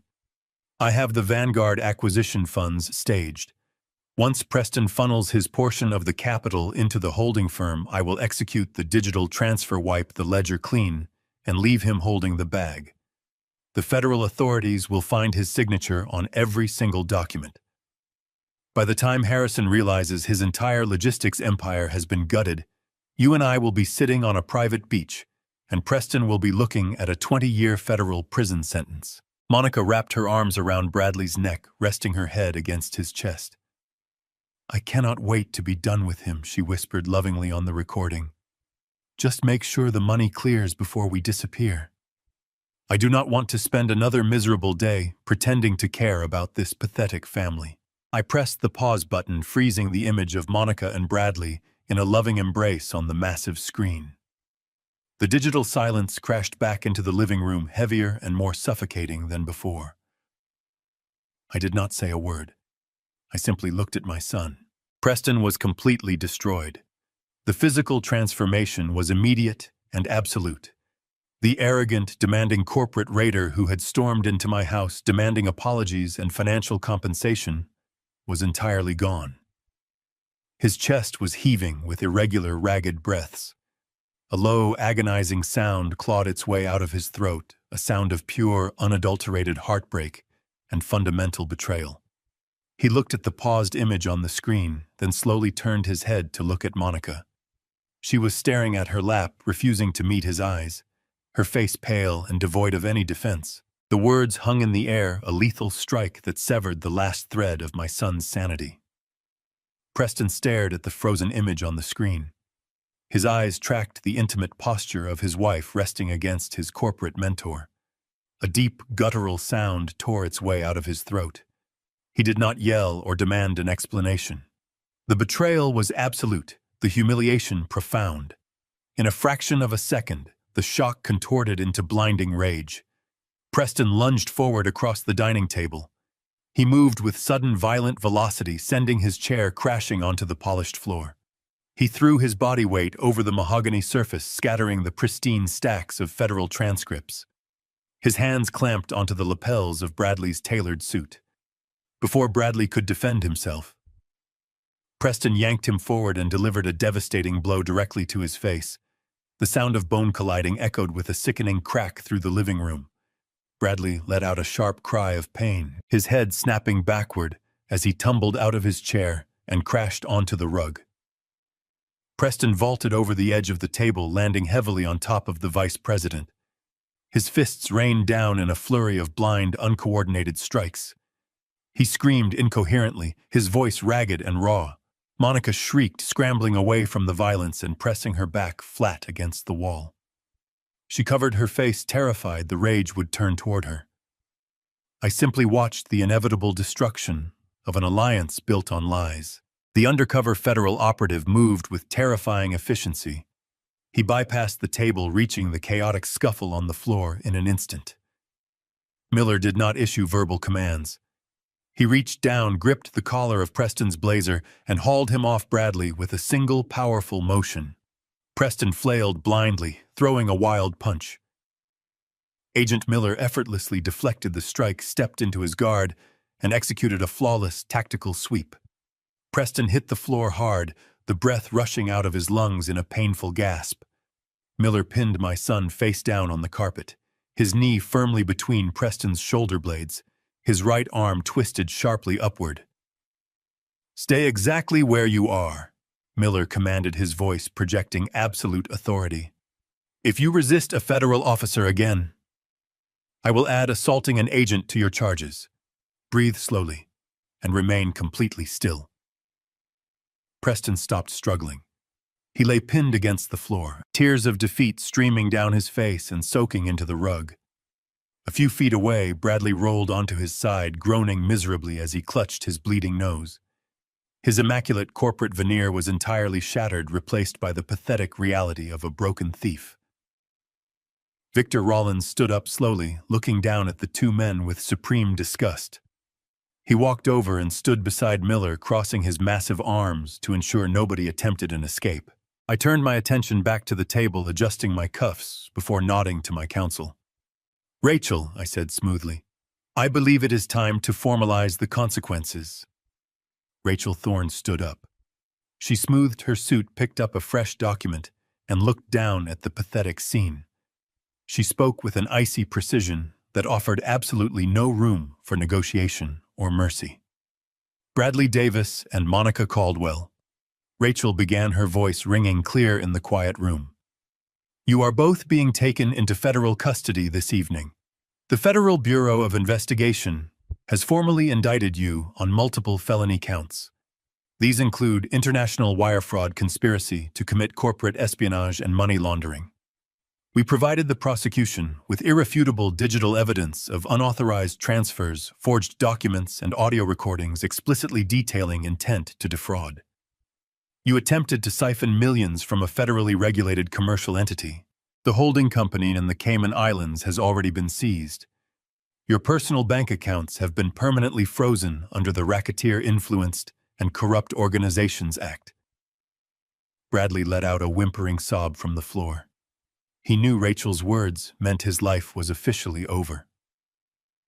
Monica slid slowly down the wall, pulling her knees to her chest as she stared blankly at the ruined remnants of her fantasy. She traded her luxurious lifestyle for a federal cell, and the terrifying reality was finally crushing the breath out of her lungs.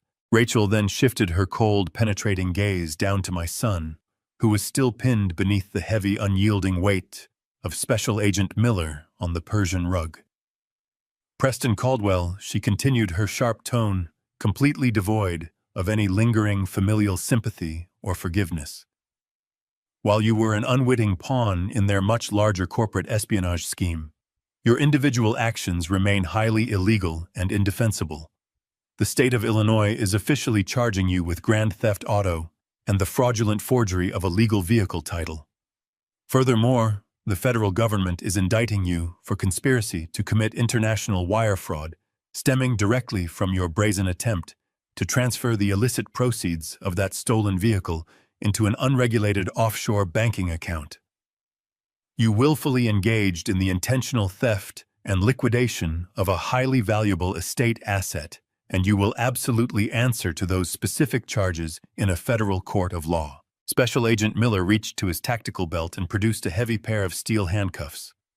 The sharp metallic ratcheting sound echoed loudly through the room as he securely fastened Preston's trembling wrists behind his back. Miller hauled my son to his feet, pulling him upright. Preston could not even look at me. He hung his head, his shoulders shaking with silent, miserable, broken sobs. From the front hallway, the heavy front doors swung open again. 3 more federal agents stepped into the living room, their dark suits and grim expressions perfectly matching Miller. They moved swiftly across the room toward Bradley and Monica. Bradley offered absolutely no physical resistance. He simply held his hands out, his face covered in blood, as the agents locked the cuffs tightly around his wrists. Monica, however, began to scream. It was a shrill, genuine scream of absolute panic. She violently thrashed against the agents as they pulled her to her feet, kicking wildly and demanding they release her. It was a pathetic, futile struggle. The agents forcefully restrained her arms, clicking the steel bracelets securely into place. They marched her toward the door, her frantic shrieks echoing loudly through the grand corridors of my estate. Bradley was dragged out next, his head hanging low, in ultimate defeat, his shoes dragging against the hardwood floors. Finally, Agent Miller pushed Preston forward. My son paused for a brief fraction of a second at the threshold of the living room. He turned his head slightly, offering me a final shattered glance of desperate apology. I did not soften my expression. I did not offer a comforting nod. I stared back at him with the cold, unyielding resolve of a man who had successfully defended his empire from the very people he had tried to protect. Miller shoved him forward, and Preston disappeared into the dark hallway. The heavy oak doors slammed shut behind them, sealing the silence back into the house. I turned to look at Victor Rollins and Rachel Thorne. The silent war was completely finished, and I remained the undisputed king of the battlefield. The silent war was completely finished, and I remained the undisputed king of the battlefield. But just before the heavy oak doors could completely seal him away into the dark hallway, Preston suddenly wrenched his body sideways. He threw his weight against the tactical grip of Special Agent Miller, catching the federal officer momentarily off guard. The sudden, desperate movement caused Preston to lose his balance, and he crashed heavily onto his knees. Instead of standing back up, he scrambled across the polished hardwood floor, dragging his handcuffed wrists awkwardly behind his back. He moved like a wounded, pathetic animal, his breathing ragged and frantic, until he reached the edge of the Persian rug where I stood. Before anyone could intercept him, Preston lunged forward and buried his face against my leg. He desperately clamped his arms around my knees, his tears soaking into the fabric of my tailored trousers. The grand living room, previously filled with the chaotic sounds of federal arrests, suddenly plunged back into a suffocating, heavy silence. Agent Miller immediately stepped forward to retrieve his prisoner, his face flushed with professional embarrassment, but I raised my right hand. I held my palm flat in the air, a silent, absolute command for the federal agent to wait. I wanted to hear exactly what my son had to say. Preston looked up at me, his face a bruised, swollen mask of absolute terror and devastation. His jaw was trembling, and a thin line of blood trickled from the corner of his mouth, where he had bitten his lip during the struggle. "Dad, please," he begged, his voice cracking into a high, desperate whine. "You have to stop them. You have to tell them this is a mistake. I did not want any of this to happen. I was manipulated. Monica and Bradley, they used me. They twisted my mind and made me believe I was doing the right thing for the company.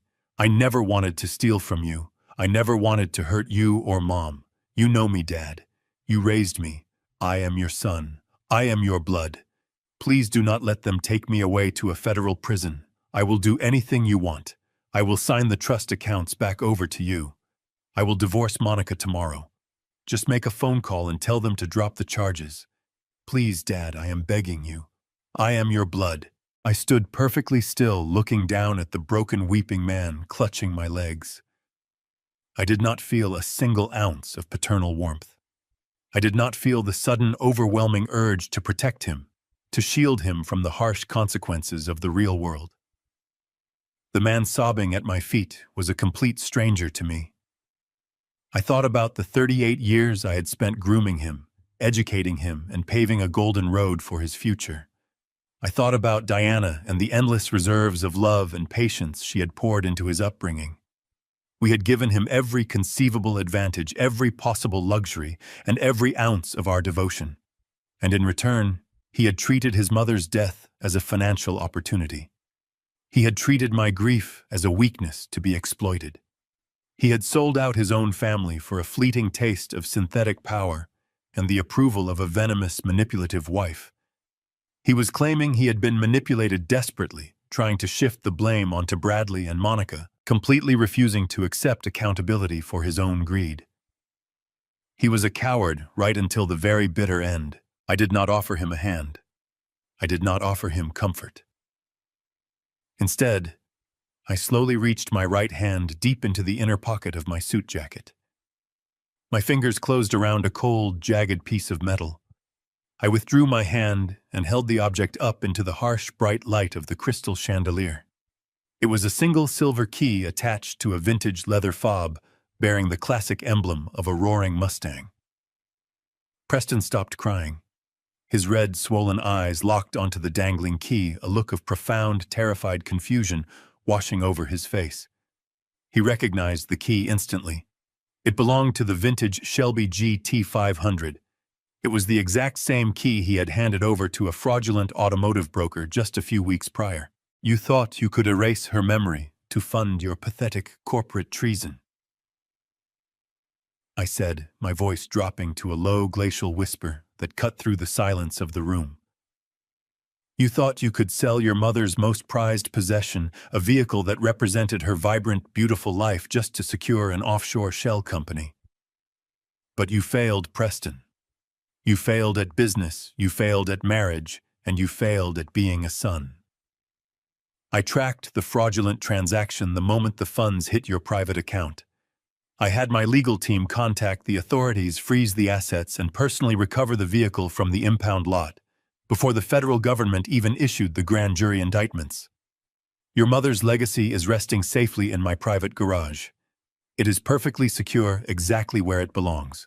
Preston let out a soft, choking gasp, his eyes wide with a horrific realization. He had absolutely nothing left to bargain with. His leverage was completely gone. "Dad," he whispered again, the words sounding hollow and meaningless in the vast space of the room. "I am sorry. I raised a son for 38 years, and I said, my words deliberately slow and perfectly articulated. I raised a boy who I believed possessed honor, integrity, and a deep respect for his family. But the man crying on my floor right now is not that boy. You are just a thief. You are a weak, greedy parasite who tried to bleed his own family dry." I stared directly into his terrified, unblinking eyes, ensuring that my next words would permanently shatter whatever lingering hope he still held in his heart. My son died of a heart attack the exact same day his mother did. You are absolutely nothing to me. I took a deliberate, forceful step backward. The sudden movement broke Preston's desperate grip on my trousers. His hands slipped away, falling uselessly against the Persian rug. Before he could attempt to crawl forward again, Special Agent Miller was upon him. The federal operative grabbed Preston by the back of his collar, hauling him forcefully to his feet. There was no more hesitation. Miller clamped a firm hand onto Preston's shoulder and marched him out of the living room, his heavy tactical boots echoing against the hardwood floor. Preston did not look back again. He hung his head entirely defeated and stepped out into the cold, dark night.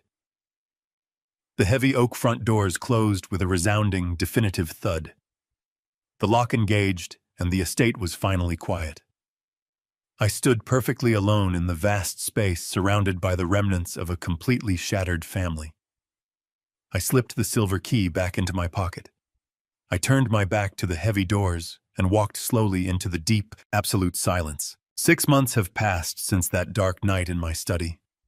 The gears of the justice system turn slowly, but they grind exceedingly fine. Faced with a mountain of irrefutable digital evidence, forged signatures, and audio recordings of his own treason, Preston realized he had no remaining leverage. His expensive defense attorney advised him to take a plea deal. My son, the aspiring corporate kingmaker, surrendered his tailored suits for a standard-issue uniform. He accepted a sentence of 5 years in a state correctional facility. During his sentencing hearing, he looked back at the gallery, searching the wooden benches for a familiar face, hoping for a final moment of parental sympathy. I did not attend. I had mourned the loss of my son a long time ago, choosing instead to focus on the living. The federal trials for Monica and Bradley were significantly more theatrical, lacking any shred of dignity or honor. The moment the federal prosecutors presented the offshore banking records and the surveillance footage from their own living room, their toxic alliance instantly shattered. They turned on each other like starved wolves in a cage. Monica wept before the federal judge, desperately claiming she was a victim of psychological manipulation, insisting Bradley had forced her into the conspiracy. Bradley retaliated by producing hundreds of text messages proving Monica was the primary architect of the financial drain, detailing her relentless greed and her explicit plans to abandon Preston. The judge was entirely unmoved by their pathetic, venomous display. They were both handed 10-year sentences in a federal penitentiary for wire fraud, corporate espionage, and international money laundering. Their dream of a tropical paradise was permanently replaced by cold concrete and steel bars. With the parasites surgically removed from my life, I turned my absolute attention back to Caldwell cold chain logistics. The betrayal had exposed a deep systemic rot within the executive level of my own empire. I did not hesitate. I initiated a ruthless, comprehensive purge of the entire corporate board.